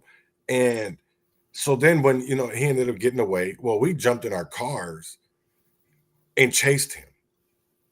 Now, this is the whole crazy thing. So Arredondo, who was the police chief at that time, had came out there on 36th and Penn, had seen we had guns, had seen we were in bulletproof vests, and said, this is the thing that he told us out there. Only shoot if you have to. Because if this is the one thing that I can tell that happened on Monday night, is that there was a lot of shooting that was reckless. That I'm going to be honest, because a lot of that shit that happens out there is split. You got seconds to make a decision, because then if you make the wrong one, you're going to be dead. You know what I'm saying? And it's the same thing with law enforcement. So if let's put it this way, if law enforcement had missed and it with the bullet went in the kid's room, people would be up in arms. I mean, we already do. You know what I'm saying? Because police chase people and kill people. With the firearm control, that's my biggest part of it is, if you have a concealed carry, you're supposed to have gone through the training to have that concealed carry. And even if you don't, you're responsible for wherever that bullet goes. Right. Okay? It's your gun. You're responsible for. It's like a car. If without the wheels completely falling off or a major mechanical malfunction, if I swerve and it ran into somebody, it's my fault. My car's only responding to me. A weapon's only going to respond to you. There are very few that have accidental discharges. It's one of the SIGs. I forget which ones. But that's all I'm saying is, like, you're still responsible for your weapon and how you use it. That's what I'm saying. No matter what's going on around you.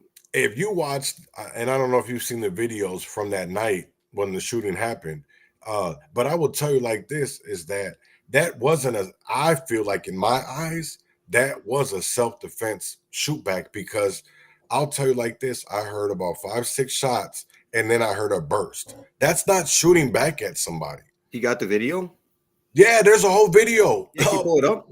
Yeah. That's all I'm saying. No, I'm not trying to second guess anybody. All I'm saying is hey, dude, if the cop ends up missing and shooting a bystander too, you know what? I'll say the same thing, as far as you got to make sure that you're using your weapon appropriately. That's the only important that I'm getting at, is my standard is pretty the same. Like, you got to make sure if you're using a weapon, you know how to use it, that you know how to fire, that you know how to, you know what I mean? Right. You train like you're going to have to use it. Because like when I was doing this up in the air, that's what I was saying, is like, you can't just be shooting up in the air because you're scared like this, not even aiming at anything. You know what I mean? You have to actually take aim, use the proper fundamentals of firearm control if you're going to be having a firearm on. So here's the video in the alley from that night. And that's what you hear. You're going to hear a couple of shots at first. This is 35th and Penn. This is the alley that night. And then all of a sudden you hear.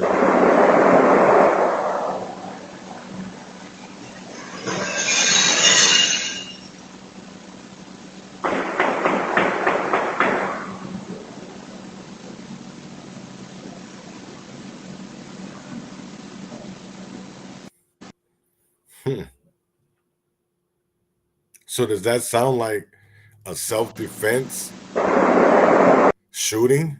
The first one, the first one was them shooting at him, right? Yeah. So that was with the switch. Yeah. I'm thinking that's what a switch, and that makes me wonder. Like, I even talked. Did he hit the guy with those 5 shots? Supposedly, Kashmir was hit 3 times. Yeah. Did he hit the guy with his shooting back? Because you can tell that when she's shooting back. You know what I mean? I don't know if here's the thing. If it is, nobody hears it. They've got cash. They don't have the people that shot, that they were shooting at. They've got cash. They don't have the other two. Because there was 2 people that came in the alley and that were shooting, and Kashmir was in a bulletproof. See, I don't get that shit. Was in a bulletproof vest, and then was shooting back. Yeah, as I said, I have no problem with people being strapped. If you're going to be strapped, you got to know how to Right, use your weapon. You got to make sure that you're responsible with it, and that if you have to fire, that you know what you're doing with it. That is it. Like right. you have to be aware of bystanders. You have to be, and that's the same beef that I have with a lot of cops when they use their See, and weapons. I don't know if the bullets went in the air, if they went in a wild direction. Uh, I know by seeing the pictures of Cash, I've seen him over in them areas before. You know what I'm saying? Over north. And I know that, to be that he shot reckless like that, there had to be a reason. Um, there had to be something that was happening. Maybe he was already, because he was hitting his neck and he was hitting his shoulder. There was 3 bullets. He got hit 3 times. Well, So, and Minnesota, again, they also have the duty to flee. So I mean, sorry, but I, you think you'd be able to get the community behind now that he can defend himself? But as a Minnesota law, he did not reasonably flee first. yeah, that's not my reason why I'm not defending it. Yeah. I'm not defending it because I do believe there was a smarter way to go about this, because if Casimir was shot out of those first couple bullets and he first did shoot somebody or whatever, I would believe that the people should have caught the other 2 shooters if there was enough people out there, because from my understanding, Kashmir was driving himself to the hospital when he was busted on 44. I shouldn't say busted, but caught on or pulled over on 44th and Penn. You know what I'm saying? So he was 8 blocks away from the shooting scene. He came in to do an interview on Friday, and that's when they arrested him. That's when, He because okay, so voluntarily came in, yeah. from my understanding of that, right, is the reason why he was charged, and when he was asked in for questioning, there was some things because they had linked his gun to the bullets that were found in the house. Now, my guess is that his story, whatever they were telling them, wasn't adding up. That's the only reason, that thing that I can believe, that I can think of, because even listening to that video, Well, and reckless then endangerment and the negligent discharge of a firearm or whatever. I mean, those 2 things are a really low standard, and I'm not saying that in a bad way. And that comes back to, you have to know how to use your firearm if you're going to have it, and you have to be willing to accept the responsibility if you pull it out and shoot. I mean, God I'm gonna forbid tell you like this: when the you were shooting back at standards the for car, that. the story you told, if you were shooting back at the car, if there would have been passengers that were innocent in that car and you would have hit them, you still would have been responsible for that. Because as a law enforcement officer, it'd be different, but, you know what I mean? Law enforcement have qualified immunity. You as an individual citizen do not. You know what I mean? And there is, like I said, there is repercussions and consequences that come with that. You know what I'm saying? Even with these police officers, even though they have qualified immunity, does that actually fucking mean qualified immunity for all of them? No, You know what I'm saying? So I think it's they need more responsibility for what they do too. And it's the right. same thing like what I've said with the police shooting, like with the Ricky Cobb one, that the police did a terrible job at properly using their firearms and securing their firearms. And they almost shot each other 3 different times within that period. And so Right. I'm gonna use that same standard if it's a civilian too, you know what I mean, as far as firearms control. So that's all I'm saying. I will say it like this, right? Is coming into this system and looking at there's 2 types of judicial systems, right? But I will tell you, this is more political than people want to understand it. And I honestly, I don't know where this is going to go. And I do believe this is Mary because of who the group is and who the mayor's involved. This is Mayor Frey's administration. This council has nothing to do with this. This is all Mayor Frey's administration. So we have to, I like I told Marcus today, you have to look at this in a whole different global aspect and understand that there was probably some street shit mixed involved with some political shit. And You know what I'm saying? The other side of that too is you got to watch the company you keep too. If you're hiring on a bunch of former gang members and then you're standing around a block that may or may not be in an area that would put you as a target, if you're not on contract time, I would probably get out of there. You know, you see where I'm going with that? Like I just, there's certain areas I don't go or wouldn't go. by myself, and it's not even up to see. Actually, I feel comfortable in Minneapolis. Other places I've been with you and other people, like I don't. I watch out. I have situational awareness for things that are Right. going on around me. There's 3 times I've been up there. There's been shootings right in front of me. Right. Right. One of them was Right. outside of Shiloh Temple when we were meeting with Martha Holton Demick, and Josiah was with us. Okay. And like I told Josiah, hey, can you get down behind this truck? And he's like, why? I'm like, because something's coming down the street. I'm like, no, like Josiah, Right. like get behind that truck right now. You know what I mean? Sure enough, they're coming down, they're shooting at each other back and forth, the cops and the guy, you know. But like I I wasn't like scared or nothing. It was just Right. I Oh shit! I remember that one that happened on 36th and Penn when yeah. the good dude was blasted in the head in front of us. I thought it was firecrackers. Everybody else is getting down. Right. You're like, Robert, you need to get down. I was like, Right. oh, Right. okay. Like, okay. Yeah. You Oh know, man, that shit shocked me and Marcus. That happened. That I mean, because and that's where I realized it, and I think he realized that that wasn't 2021 anymore over there on 36 and Penn. Um, you know, even though that so much money was going to that area, but it really wasn't going to that area because you had them apartments get run over by homeless people. You had the drug dealers take over. You had the gas station was helping, just like what Cub Food or Unity there's a Foods, whatever teenage they girl want to call it. prostituting herself out to people that look like they were from, I mean, they were really nice cars. So I'd be guessing like Minnetonka, you know, maybe Woodbury, Edina, you know, and everybody coming down there to get their smack right there at that gas station or whatever it was. Quick stop. Like, you know, they weren't from that area for the most part, you know. And then we saw the political people rolling by in they're cool little whippets, you know what I mean? Spike Moss and that got his little way named after him there. And you did driven by, and then you had who is the lady that drove by? It wasn't Wansley, it was who's over north. Vita, yeah. You know, yeah, like no, you know. Shit, when that shooting happened, she was getting her nails done right down the street. We talked to her 5 minutes before she pulled up. Like I didn't see Walter and them out there. They were out there earlier on in the day before I came out. But yeah, like oh no, I get it. It's people need to stay strapped or whatever. Like I've had weapons in my face before. I'm not like I'm still alive. Right. I'm not dead. I've worked on the flight deck of an aircraft carrier and stuff like that. And I'm not saying that in a bad way, but like high risk environments, I'm not like super scared of. And like if it's my time to die, it's my time to die. So like, but I'm not going to purposely put myself in a weird situation. You know what I mean? Either. Right. But and then again, it's all about situational awareness. You know what I'm saying? It's about knowing your surroundings and knowing you're not in Mankato, Minnesota, but you're in North Minneapolis on 36th and Penn. And that if you look at a motherfucker wrong, you could maybe be killed, or you could maybe be jacked, or your property taken. And I think a lot of people don't understand that. Oh, definitely. I mean, just I don't know. I get along with people off the street more than I do people in an office. You know what I mean? So right, me too. That's all I was getting at with that. Like, I understand the risks of going out there and that, and don't make yourself a target either. You know what I mean? I look like a hobo, so like that's the thing is like I just wear my normal clothes, which I look like almost like a homeless guy. No one's gonna rob a homeless guy, so I mean, right? No, well, that shit they do. I'm not gonna go out there with a suit and tie, dude. Right? I mean, right?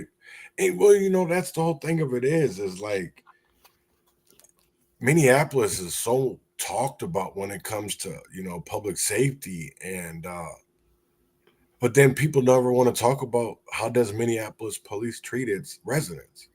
No matter if they're black or brown, but their wealth disparities. You know what I'm saying? It's like people always talk about, and I've over here. I keep on thinking about that question you asked. I don't know if you were directly asking me about reparations, but what does that look like? I don't believe that there's, just like when it comes to individual lives, every story is different. So I believe that it's a different faceted answer. I don't believe that you're going to get in my eyes. I'm just going to drop my video down real quick because I have to plug in my computer. Yeah, you're good. You know what I'm saying? So it's like, in my eyes, I don't think there's one solution that solves everything, because you have to look at the education system, you got to look at the judicial, you have to look at, welfare, housing, because it's systemic. I won't even say systemic, but the policies, it's like a glove, and it affects everything that we do. Even when we go to medical centers, or even when it comes down to CPS, I don't know how many times we've seen interactions where, and I'm not saying again that white people don't get killed. I'm just saying that depending on the surroundings that individuals are in, they're treated differently. You know what I'm saying? 'Cause that's all I'm saying. It's like, I understand what you're saying. You know what I'm saying? Because I don't ever. You're one of my. I can honestly say that since we've met each other, is that you're one of the one people that I could never look at in an eye or in a way and be like, man, this nigga, he fucked up. He racist as hell. Because at the end of the day, it's for everybody. They used to say Malcolm X was racist, or I have no Marcus problem Garvey. calling it out when I see it. Like when Right. the kid from Jordan Betlock who killed that foster kid because the kid was black. I'm the one that says that, dude. When people say Scott County is not racist, I'm like, hey, I grew up there. Actually, here's a couple of things that I know. And so I got no problem calling things out but at the same time, when I'm like, hey, dude, nah, someone has personal responsibility too. Or yeah, it was the government screwing us all with like the crack epidemic and stuff like that. William Cooper was flying now, I don't think that's the conspiracy theorist William Cooper. It was a totally different one, I believe, from the Cooper organization. But he was flying the drugs into Minnesota and into Milwaukee, where the Nation of Islam was before they came over here. And so I mean, I'm just saying, yeah, I have no problem calling the government out for its portion of the stuff too, and saying that certain things have happened. But to say that it's all just that, rather than yeah, some people also choose to go. If it wasn't drugs, they'd go be drinking, or you go down the list, they need to take care of themselves. You know what I mean? So there's that element of personal responsibility as well. There's multiple factors. Maybe that's a part of the factor, but you can't say that's the only factor. And if we do fix that one factor, then you can't have any excuse to say that it's that factor again. Does that make sense? No, and that does make sense. And that's why I said it's like a glove, because even though you fix one problem, that's just like, okay, if we with reparations, I don't really want to go talk about all this over again, but if you just give out money and not opportunities and an avenue to get those opportunities, you're not. No, if you just give. Since the 60s, that's when a lot of the affirmative action, whatever else, started. In Minnesota, that's also when they really started pushing getting immigrants, because not enough people were coming in here. And in the 80s, they really ramped it up because there was even more people leaving Minnesota. You see where I'm going with that? And so all I'm saying is that if they would have not done that, then the people from the city would have been able to possibly get a job, or you know what I mean, in the minority communities in North Minneapolis or whatever. They may have been able to get a job or be paid to move out state to fill some of those roles. And once you have a home and a steady job, those are the two biggest factors to having a kid. Right. Okay. So then you're going to be naturally increasing the population. Even the black population in Minnesota for native blacks is going down. Okay. Right. And it's the same with whites. The only increase we've been having is through immigrants. And I don't know demographically how else to say that. You know what I mean? And to say that we also need to look at that, because if we have rural areas that are dying, we could probably get some of the people out of the inner city and give them options to be a mechanic at a local co-op, or you see where I'm going with that comes with benefits and whatever else. So there's a bigger conversation to have there about how to fix the problems. That if you want to label that reparations, I say that be considering still making sure America functions still, or we can just let the rural areas die and then everybody gets shoved into the mega cities that they're trying to build with this 2040 project and that. I mean, you know what I mean? I'm not saying that you're wrong. I'm saying there may be other ways also to look at how to fix it rather than just this money or whatever else. Because my thing is you need to build people up too, but they have to be built up as well. And when you have people in their own community telling them, oh no, you're a victim, as they're making millions of dollars that was supposed to go to them, and you're telling white people, oh no, you got to give them more, give them more, give them more, as it's going into, I don't know, like the pocket of the groups that we've been calling out for fraud, whether it be New Way, whether it be, I mean, we called out New Way before it got on the big news. Right before they got on the news, right? They haven't hit Turning Point yet.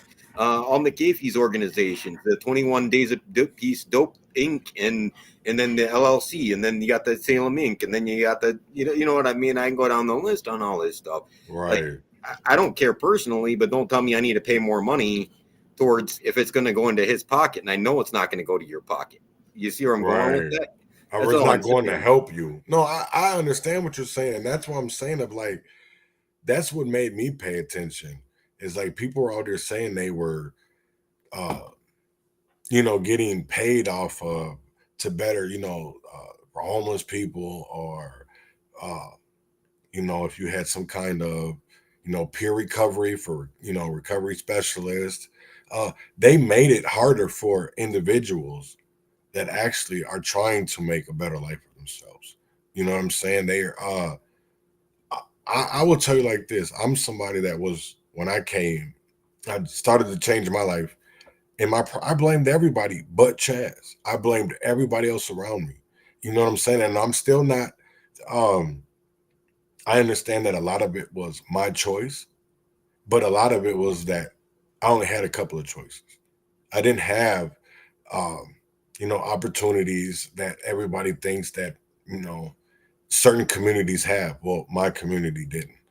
Maybe I could have seeked it a little bit harder, but when your back is against the wall, there's sometimes you have to make decisions that you understand that there's consequences. You know what I'm saying? And a lot of it, sometimes people weren't caught, and karma does catch up to you. And sometimes we got to go pay debts to society for shit we never did. You know what I'm saying? And that's the. Oh, and I'm not saying that the system isn't rigged like that. Like one of the people I met out in Arizona, he had been in jail there for almost 2-3 years on a charge. He was trying to fight it was like a weed charge or something like that. Yeah. It was planted on him. The kid didn't have it or whatever. But if he would have tried to go to court to fight for it, there's all these continuances and whatever else. This is like back in 2012. If he pled guilty, he could have walked away that day. Right. I'm served. So he pled guilty. And he's like, no, if I would have fought it and tried to say I was innocent, not only could I have gotten more time, but like there's a chance that this going down the list. He's like, if I just pleaded the crap. And so some of the stuff, that's what they do. I mean, they kick it around. And I know this Sean Solomon. Mm-hmm. He's the one that got caught out of the Club 200 stuff. He was never there, though. Even the video shows he was never there. All the witnesses said he was never there. They railroaded him through on Jensen and Heyer's testimony. Jensen and Heyer are the two officers that did the Jaleel Stallings beating and falsified the damn report. You know, like you have all this stuff that the judge wouldn't let him bring it in because he was one of the supposed linchpins to one of the RICO cases, even though he hadn't been in the game for quite a few years, but he got it's been over a year almost that he's already been convicted because of the sham trial. He's still waiting sentencing, so he can't even appeal till his sentence is over, and he's still waiting sentencing a year later. He hadn't even been sentenced for his trial. You know what I mean? So I know that the system's a sham sometimes. And honestly, how much have we seen in the last couple of years where individuals that were from like the 90s and early 2000s, they were railroaded, that were used as political bait, dude, so they could get further. I'm a racist for saying that Hoff was a frame job and that Pepe and the boys are innocent. I mean, but that's the crazy thing of it is that I'm gonna say, like, you're not a racist. It's that people. Oh no, I'm not. You don't say that, but I mean, like, there's people in the community that have said that. Oh, I'm just telling you, I don't fuck them. Tell them to pick up the transcripts like you did and read and look at all the evidence. And say that it's not a frame job. Mainly it's like community leaders, whatever else. People on the street, do they know? Like Right. when I talk to people, they're like, "Oh yeah, here's so and so's sister," and they'll talk to me, but they won't talk to me on the record because they're scared. You know what I mean? But yeah, they know. They're like, "Oh yeah, he was railroaded," and they'll tell me exactly. I'm like, "Oh, by the way, here's how I know that, and here's how they Right. were bringing this into your community, and yeah, it was targeted to your community, and here's how they're still doing it." You know, Right. and that's the thing is like the GOP is afraid to go up there, and that like you don't have to have much to say other than like read history, dude, and realize that this shit happened, and then you can talk to people and know exactly how the game is being played up there. Right. That's why I think a lot of this, because I know we were before this fraud and oversight shit came to really hit the fan, we were already talking about it. We had already started doing presentations with the GOP, and a lot of the reason that there is even a fraud committee is the two people in Minnesota is right here. This is basically the baby, even though it's not being done right, because they don't have subpoena power. And that's one thing that I did talk to Pam and Walter about was that, you're never going to get people to do the right thing by just asking them. You have to force them. You know what I'm saying? And that's one thing that even what's coming out with Feeding Our Future, you're seeing all this evidence come out, and she's still talking about something that she can't believe that really happened, even though she was a part of it. You know what I'm saying? And it's like, once that shit catches up to you, I really do honestly believe that, I was even just like we talk about Jerry. You go on Facebook, this nigga got more followers and lovers than anything. But you go over to Twitter and they fucking trashing this nigga. You know what I'm saying? When I talk about Jerry, let's put it this way: I had a phone call with him, and I said, hey, I want to give you a chance to whatever. And he's like, well, my 990s are cool. Go look at them. And hey, so I did. I did exactly what you told me to do. I try to give everybody the benefit of the doubt. You know what I mean? Until you prove me otherwise. Well, sorry, buddy. Like you said that whatever I find is what I find. Right. And what I found was that you've been padding some shit. So right. And that's the I never understood, right? And I hope that people in North Minneapolis and Minneapolis, period, realize this, is that it's not about jealousy. It's not about hating, because I will tell you like this. If I was getting over $70 million in the last few years to say that I'm out here preventing violence, that I'm out here supposed to be bettering homeless people, you could definitely tell that North Minneapolis would be in a way better spot than what it is now. I can't say that's what I care about is like those people need a voice, and going up there and then seeing these old ladies saying, oh yeah, I can't even go to the bus stop or go down to get groceries without, and by the way, I'll tell you where the houses are. I'll bring the cops there. Can you get the cops to come over here and actually do their job? Like, okay, so you're telling me that won't resonate with somebody that cares about people. I mean, you don't have to be left or right to be like, hey, you don't need not to get shot up or raped trying to go down to get groceries. That shouldn't be like, you know what I mean? Right. But people, they don't even go down there. They don't even talk to the people. You know what I mean? They need programming for the kids in that. Yes. But you need it not to be money laundered either, and these people need a voice. They're being controlled by these people that they think that they're for them. And I tell them that they are. But it's not even. And then you have the left that's just telling everybody that they're a huge victim and that they always need to be a victim and that the world owes them everything and just let them have the government control everything. No, the government doesn't need to be in control because you can control your own life. You control your own shit. Yeah. Right. Like I believe that you can make your own decisions. You know what's best for your life better than the government. And that there needs to be less government regulation so you can make better decisions for your family and be more control. You know what I mean? No, I definitely agree with that because I know a lot of people disagree with me when it comes. Oh, they just want to blame the parents or what? Okay, there's a reason that the parents are allowed to be like this. There's a reason that we've gotten to like this. Now, why is that? Let's go there. Why are we allowing? Because I will tell you like this, is that during the 90s, we were tough on violence. We were tough. Even if we thought people were violent. You know what? Dude, I'm gonna throw up my TikTok if I can find it real quick. Yeah, go ahead. Let me see if I can find it. The one that I did that what's his name Parrish commented on. Oh geez, I don't know if I can get to TikTok on here. Let me go to my profile and replies, whatever. You can keep talking in the meantime, and then I'll pull it up when I can. No, because that is crazy. Because I'm not saying that like Spike Moss or any of them never got into this with the right intentions, because I can find paperwork, I can find articles, I can find video of them actually speaking for the people. I know that honestly, now that it's like really out here, is that it's all about money. Back then, after listening to like Ron Edwards, and seeing that the meetings that he was a part of, um, seeing the players, because you can find Booker Hodges, you can see uh, L Flowers, you can see John, I forget what that guy's name is. He was a public safety director.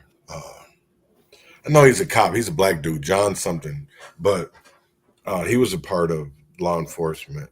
And it's all crazy, because how do we ever get anywhere if we keep on believing in people that have sold into a system that doesn't believe in changing anything, that only wants to make a mirage or a dream that things are actually getting better, but the whole time they're Well, that's how the changing CIA works. policies. That's how the CIA and FBI work, though. So that's what I try to tell people. Is what they do is they infiltrate movements, and if you knew that they were controlling you, you probably wouldn't do it. They Right. convince you to do something that would normally be against your own will or your best interest in order to further their agenda. So you think you're an asset of the CIA and you know it? They're not going to let you know it. You know what I mean? Unless you're an overt asset. But if you're But just I think, that they're playing, I'm going to push back a little bit, because I do believe people know the difference, but the money they're being offered makes them see that it's okay and believe that it's okay. Even because I will tell you like this, I do believe that a lot of, because I've had money offered, you know what I'm saying? I do believe that I wouldn't have uh, I wouldn't be in the predicaments I'm in right now, if I just would have accepted the money and chose not to, like they wanted me to, and not speak about certain topics. You know what I'm saying? Like, and Marcus has said the same thing. We've like for sat on 30. individuals, yes, but for the overall movement, that's what I'm saying. Like for the overall movement, they'll have a couple people, so they'll have one or two operators at the top, and then the rest of the people don't necessarily know that they're being controlled. Does that make sense? Like the people at the top know, but See, that's the whole. I used to believe that. I when I'm used to saying believe that, that. when I'm saying that is like you think that money then is coming from whoever this guy is. You don't know it's coming from the CIA or whoever else. Does that make sense? You think it's coming from, yeah. And it does. And like I said, I used to believe that. But until I started looking at these 990 forms, and then you start seeing all these names, and then you start seeing that they work for maybe neighborhood associations, or they're a state representative, or they're a senator, or there used to be a former law enforcement officer, or former mayors. And then you look at the salaries they're being paid. They're just okay with the money and talking about certain points, because I honestly feel like this. If you looked at a lot of these people's salaries, it wouldn't be like this. If you cut at least 75% of that off there, it wouldn't be like that, because you would honestly see change. And if we rewarded people for making our communities better instead of rewarding them for making it more chaotic, because that's what we do when we give all these. I seen a lady, she was talking about the Lutheran Social Services, I believe that it was Marianne Rarick, and she's like, well, you look at their board, you have 10 people that make more than the governor of Minnesota. And what do? Because they sit behind a desk all day and don't do a motherfucking thing. You're getting paid by the state and the city. That's the only reason why you're able to operate. They're literally a CIA op. So Lutheran Social Services and the Catholic Charities in Minnesota, they really got their money in the 70s, right after the decline in 68. And they literally, there's a document from Congress called the CIA's Use of Clergy in the Media. Right. Okay, And quite see, that's what literally, they were bringing. It was to help the Hmong come over here, and they were getting paid by the CIA. One of the groups that they work with is from Arlington, Virginia, and they stop over in Arlington, Virginia, or places like that to get some more additional training before they got dropped off let me wherever they were stop you going. there for a minute, right? Because I I understand and I believe you. And how do you make, because I will tell you like this, like I talked to my wife today and we were talking to people that I still have conversations with people that still think Jula Dora was a real woman, was a real person. You know what I'm saying? And these are people, educated individuals. So is it either are they naive, or is the money that you're getting make it okay for you to look the other way? And that's where I keep on, you know what I'm saying? Of like, I keep on going with, because people can, does the money make you look in a whole nother direction than Well, direction that the, that's with anything, and it goes down to the local level. I mean, that's the same stuff happens in white communities too, man. One of I'm the not that I landlords. didn't I didn't I don't want No, to no, no. bring it What I'm into saying by that is one of the landlords that I know from a town I used to live in when I was driving the school bus. I had a little kid tell me that he couldn't go home because the landlord was over there with his mom for rent. right, Okay? right, Like and then everybody knows it. That you have people that literally will get a DUI, but they own the biggest company in town, so no one cares. And you know what I right. mean? You can go down the list on that. Like it depends on who you are and how you play the game, who you pay off, and I mean, But like it's that's always been like that. And it's like, how do you get individuals? Because I know that me and you can see it and understand it to it. At least I can say I understand it to a degree. You know what I'm saying? But how do you make the average Minnesota educated, let's just go there, educated person from a public school, make them understand something where our education system was built on a nation? They wanted a nation of workers, not thinkers. So we're out here having conversations with people that the minute you start talking to them, and that's what I get even from, like, some of the most educated people in Minnesota, because when you go to a certain place, they don't want to listen. oh yeah. You know what I'm saying? It's like, well, I don't believe that's not happening. It's like, well, if you look at all the data and you look at the, what we're talking about, it's there. You know what I'm saying? So it's like, even with this whole law enforcement thing, and it makes me sad to see like Paul Novotny or Walter Hudson talking in committees, and they have the MPPOA lawyers there. Brian Peters is up there talking, and it's like, wait, you only have one side of the issue up there speaking. You only want to hear one side of it, because I will tell you like this: everything that they're saying is not working. Right. And it's all about money. I agree, B. Right. And It's that's about what's money crazy votes, to me. man. Right. Like that's the reason I like the Libertarian Party. I'm not like usually a party guy. I went ahead and joined this year because Right. they're like freedom plus then like Constitution. And so, like, I'm like, well, hey, you know what? You're not a bootlicker, and you like freedom. Right. Like, you know what I mean? I'm not saying that in a bad way. Cops do good and bad, but they're not. They're not saints that can do no wrong. Just like anybody, Right. right? And that's Oh the no, I thing. agree. We a balance, and we don't have a balance. Um, yeah, I'm gonna send you that video on Twitter real quick because I don't know how else to get it onto my screen. Yeah, go ahead. Play it from there.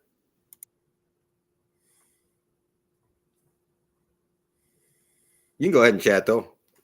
Oh yeah, you know what I'm saying? So it's like, to me, honestly, it's like, how do you educate people that the system wasn't meant for them to think about how they get themselves out of certain situations, but how can I look for a handout that'll put a band-aid on the situation that gets me over until I get into the next situation. So until we actually deal with that, I don't believe that we will get anywhere. Oh, definitely. So I'm gonna go ahead and pull it up. Then I don't know how to You pull got up it? TikTok from the two. I got So it. you got it. Oh, you want Yeah, to I got share it it. then? Yeah. 1 second here. Oh yeah, hold on. Is this the one? The one I just sent you, yeah. Yeah. Okay. So let me unmute myself. It's real interesting. In the 60s, 70s, and 80s, the cops were on record in Minneapolis doing hookers and blow with the mob. Like, not ha-ha, but literally doing hookers and blow with the mob. The illegal gambling sites. In fact, the FBI, looking into it, decided to take part in the illegal gambling and say, no, it's not organized crime. Fast forward to the late 70s, and it gets interesting. Starting in the late 70s, William Cooper had a fleet of 13 aircraft that he was using to funnel cocaine. Part of that was into Minnesota. Look at Casey Ramirez of Princeton, Minnesota. Casey Ramirez, he ended up buying off the entire town of Princeton, Minnesota, and it was called the Miami of the North. Interesting. Let me think. There was some other stuff going on around that time. The gang's coming up from Chicago. And then you have the way. So you have people like Spike Moss, Jerry McAfee, Bobby Joe Champion, Keith Ellison, all that. Oh, wow. And tied into the music scene. Whoa. Like Prince? Yes, like Prince. Whoa. Very, very interesting. And then you go into, they had the Belle Plaine sex abuse case, the Jordan sex abuse case. All tied possibly into Iran-Contra. The Franklin cover-up possibly tied in to the Jordan sex abuse case. Johnny Gosch possibly tied into the Jordan sex abuse case. Finders Cult. CIA. Iran-Contra. And then guess who took over the investigation in Jordan? Norm Coleman for Hubert Humphrey. And they then ran on Tough on Crime. Same thing with the county attorney that took over, James Torito. James Torito was County Attorneys Association lead and pushed the Tough on Crime bill in Minnesota. They would have nothing to cover up, would they? Possible politicians on tape. Abusing kids? Sound familiar? Well, Adnan Kagashi was doing ethanol plants in Minnesota at that time, and Robert Maxwell had his one of his publishing houses up here when he took over a Farmers magazine. He actually met with Governor Perpich quite a bit. And then you had Walter Mondale hanging out with David Dorstad. David Dorstad of NAMBLA. Yes, that NAMBLA. The let's go after little boys? Before 8 or it's too late? Yeah, and that got started into the LGBTQ movement here in Minnesota. Guess who was all on board with that? Walter Mondale and those guys. Guess where Amy Klobuchar came from? Really interesting. Well, in the 90s, you had Hubert Humphrey, Mike Freeman. Mike Freeman, his daddy was Orville Freeman. Skip Humphrey's dad was Hubert Humphrey. They were really in bed with the mob and the CIA. But Orville went on to work after he got done with the Department of Agriculture, where he was tied into Billy Solestis and was going over to Russia and making deals with them. He went on to a CIA front in Minnesota called EDP, and they were doing the algorithms for the Cray computers, predicting the future for companies. And then he went on to Business International Corporation. Business International Corporation was also where Barack Obama got a start. So Business International Corporation was another CIA front. Interesting. Anyway, they were all mobbed up. Yep. So Humphrey was mobbed up too. And that was from his time back here in Minnesota. So the mob up here runs a lot. Yeah. In fact, the mob actually started the First Bank Systems. Guess who helped with the First Bank Systems? Pohlad, like the twins Pohlad. Yep. Well, they wouldn't have anything to cover up, would they?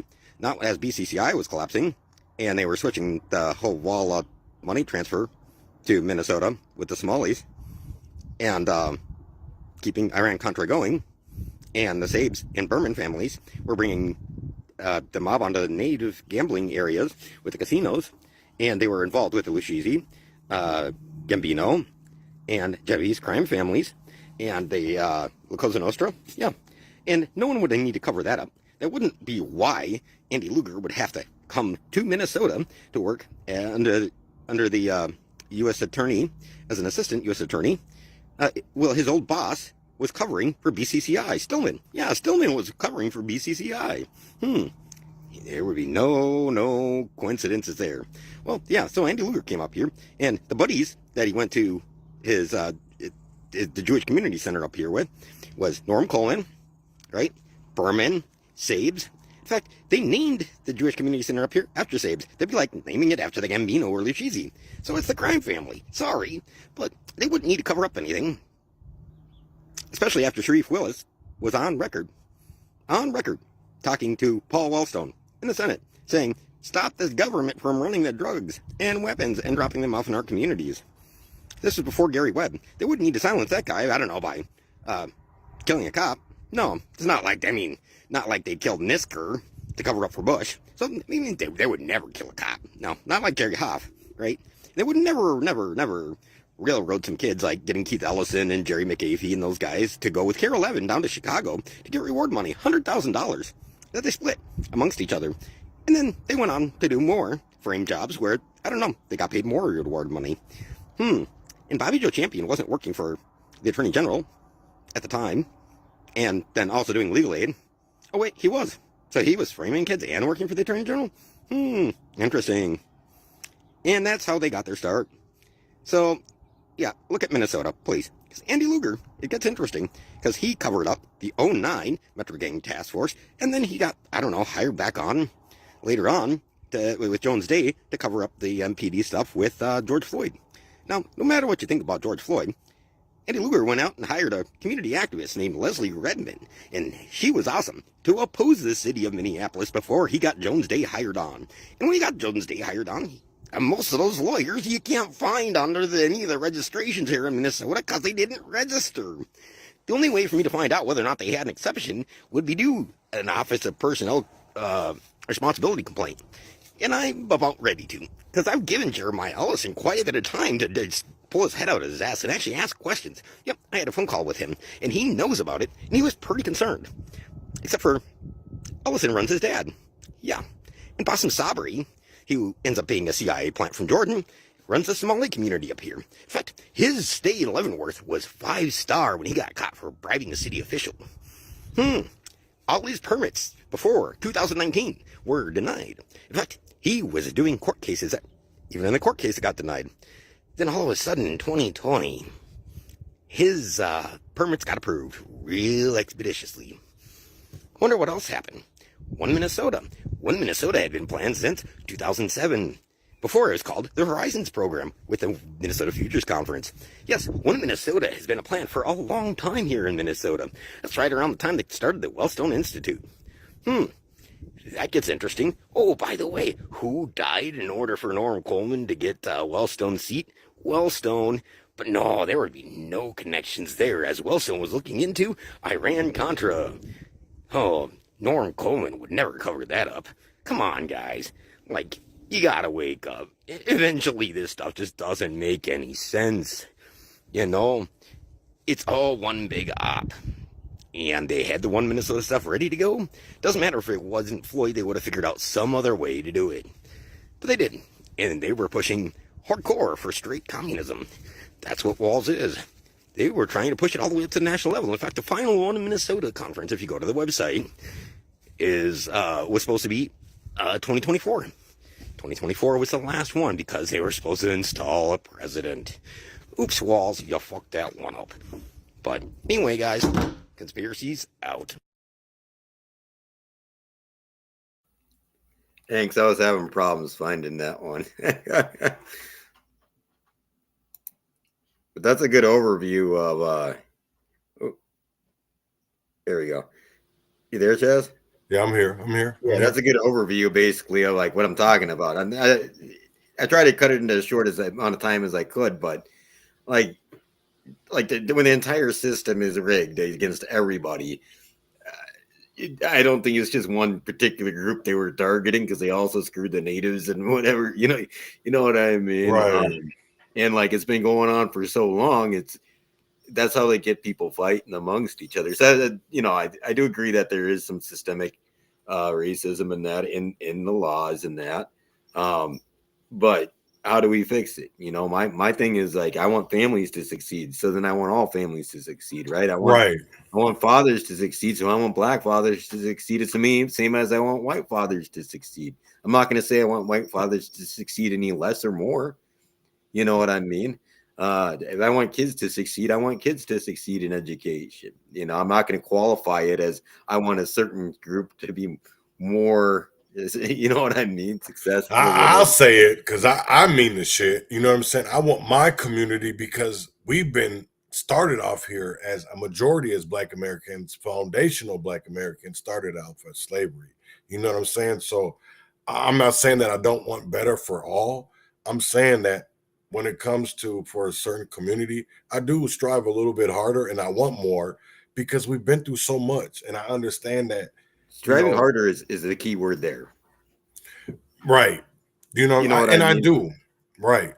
And I know I've lost a lot of friends along the way. I will say this is that, you know, and I'm going to leave it at this for tonight, but I started off this in 2020 with loads of what I believed was family and friends. That's gone along the ways because I've seen people where they cared more about materialistic things. They care more about uh, being selfish than being selfless because people didn't really start complaining until it hit their front door. Or they don't ever want to do anything until they're forced to, until their back is up against the wall. And my fight is to make sure that nobody uh gets in a situation or predicament that they feel like their back is up against the wall. And it doesn't matter if you're black, it doesn't matter if you're white.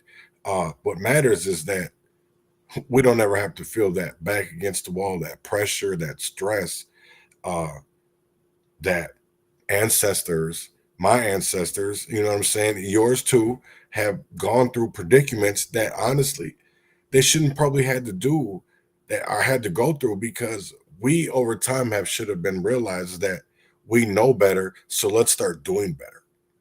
No matter if you're a black person, no matter if you're a white person, it matters that you're you're an American, you are a human being, and that we want equality and justice uh, uh, for you, no matter what you are. You know what I'm Oh, saying? But I've definitely. Yeah, 'cause, like that's all I was trying to get at is like if we give the government the power to favor certain people over another, then it's not always going to be you that's going to be favored. Okay, right, that's all I'm going to say on that. Like with again with the birth rates and whatever else with the demographics. So if the smallies get in power and have more power, they can put themselves above you too. Okay, right, so once you give that power to the government, that power can and will be used against you. Any power you give to the federal government. And so I think that we can do better. Yeah, I think we're as communities we're part of the solution, and that there's more to that conversation because again, once you give that power to the government, it can and will be used against you as well, you know. And right. I trust the community more than I trust the government. And that's 100% to me too. And that's why, you know, I don't 100%, I shouldn't say believe, but trust Trump.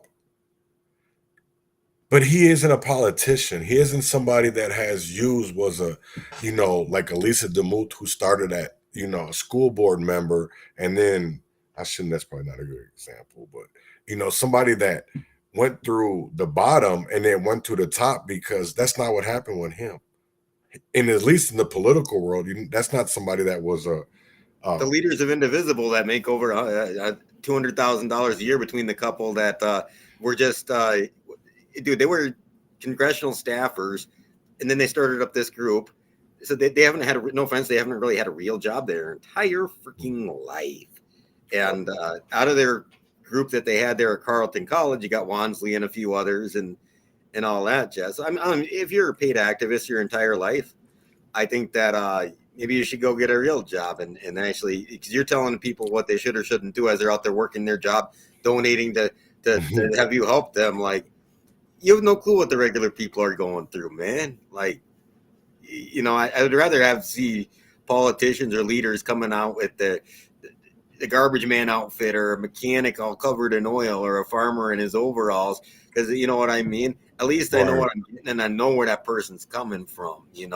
Uh, You know that I will say this is that how many backpack drives have or barbecues or have we had in underprivileged, under um, deserving areas? You can go back in history. You can see that they were doing that back in the 50s, doing the Black Panthers or the civil rights. And why are we still doing that? But now we've seen it because I will tell you like this is that the same thing that A Mother's Love or 21 Days of Peace, those were people that were when we see things like that, those were drug dealers. They knew that the community was making them strive, so they wanted to give back. You know what I'm saying? So it's like, how are you doing the same things that people in the community that we've seen for years? Either you were a drug dealer or you were a pimp, or you were something, but you gave back to that community that you were stealing from. Because I will tell you like this, is that everybody wasn't given the choice of being a doctor, because some of us were told that because of the color of our skin, that and where we grew up, that we weren't going to be shit. Some of us wanted to be cops. Some of us wanted to be doctors. Some of us wanted to be lawyers. But when we were looked at, we all heard Malcolm X, he wanted to be the president. But because he was a black boy, no, that wasn't something that was achievable. That wasn't something that was in his reach.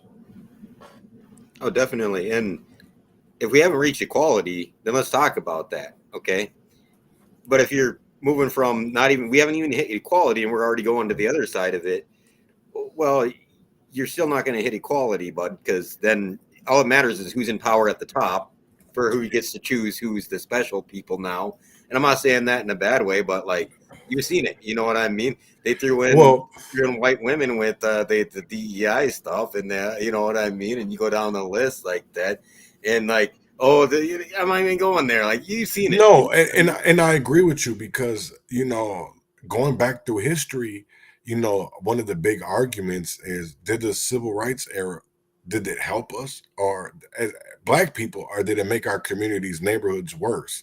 And in my eyes, I do believe that it made that equality, that equal, a further from the goal line than when we signed the Civil Rights Act, because it's like it was, everybody wanted rights.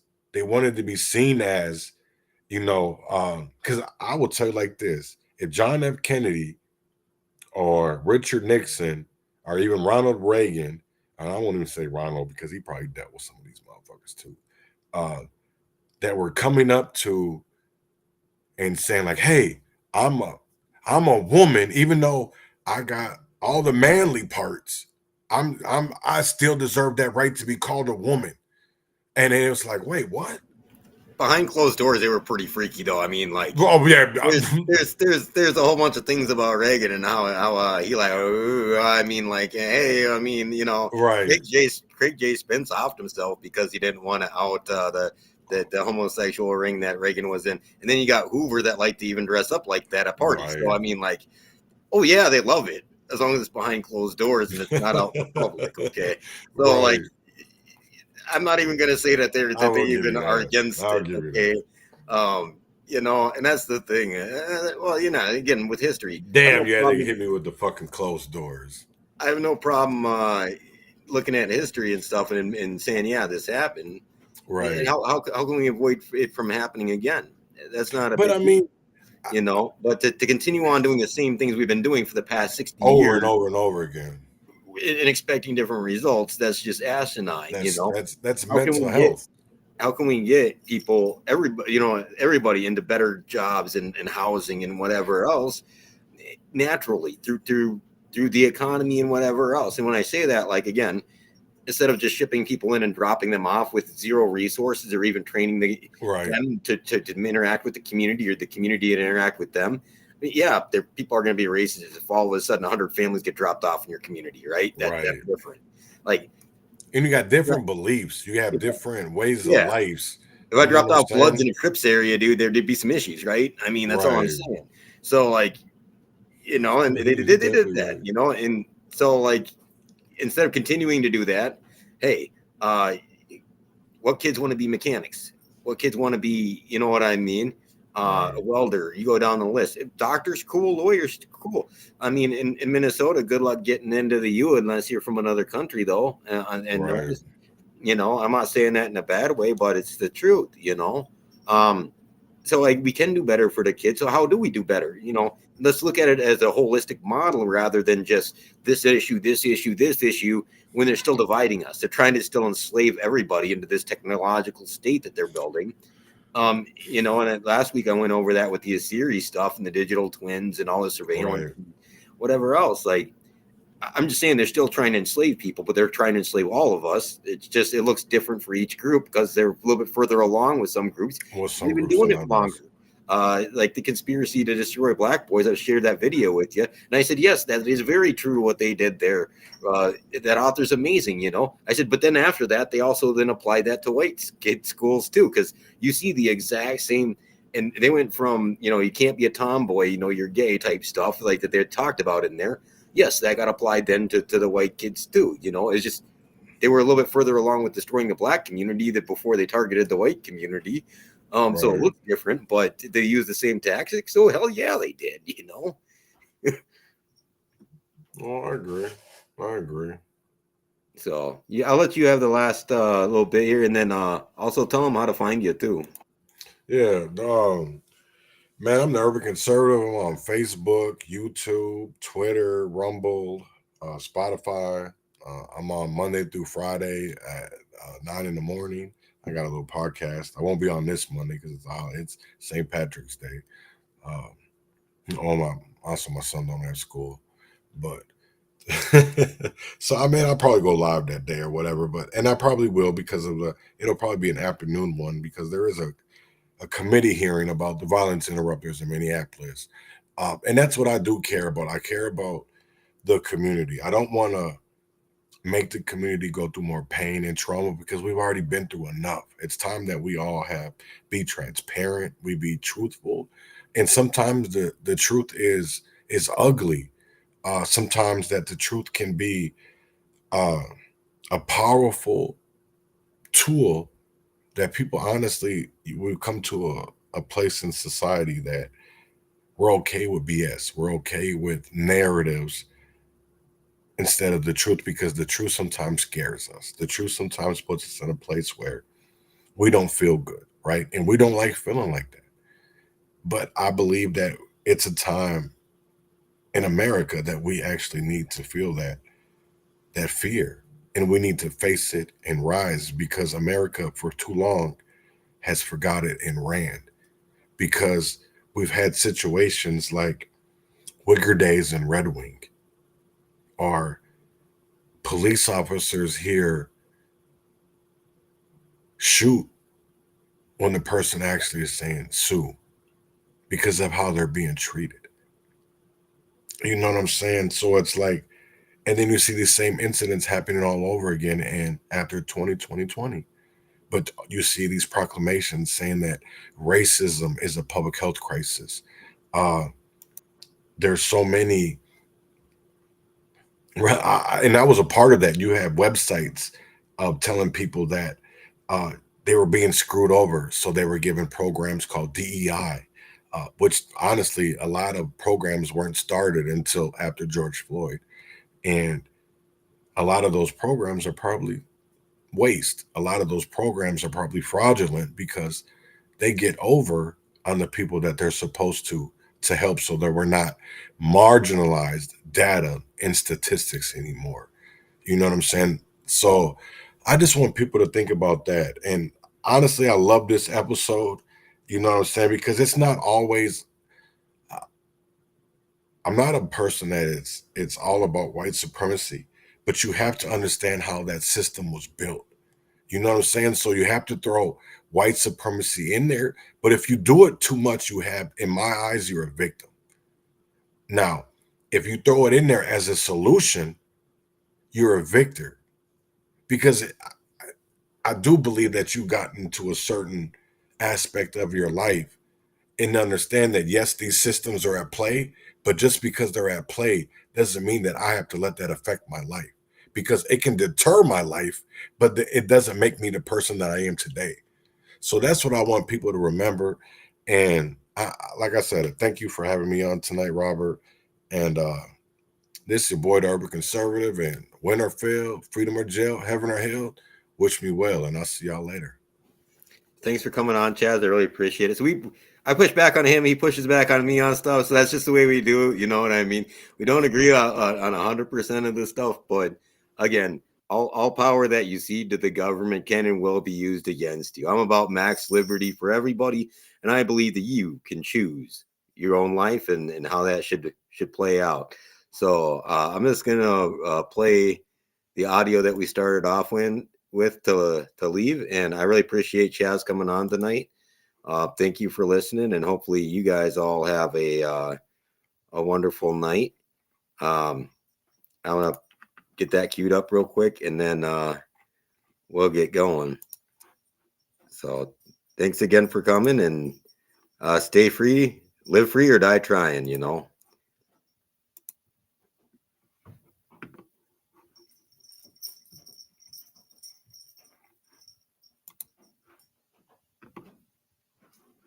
Okay. Sorry,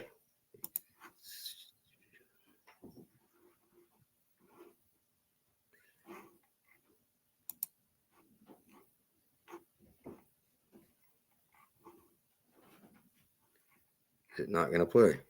Here we go.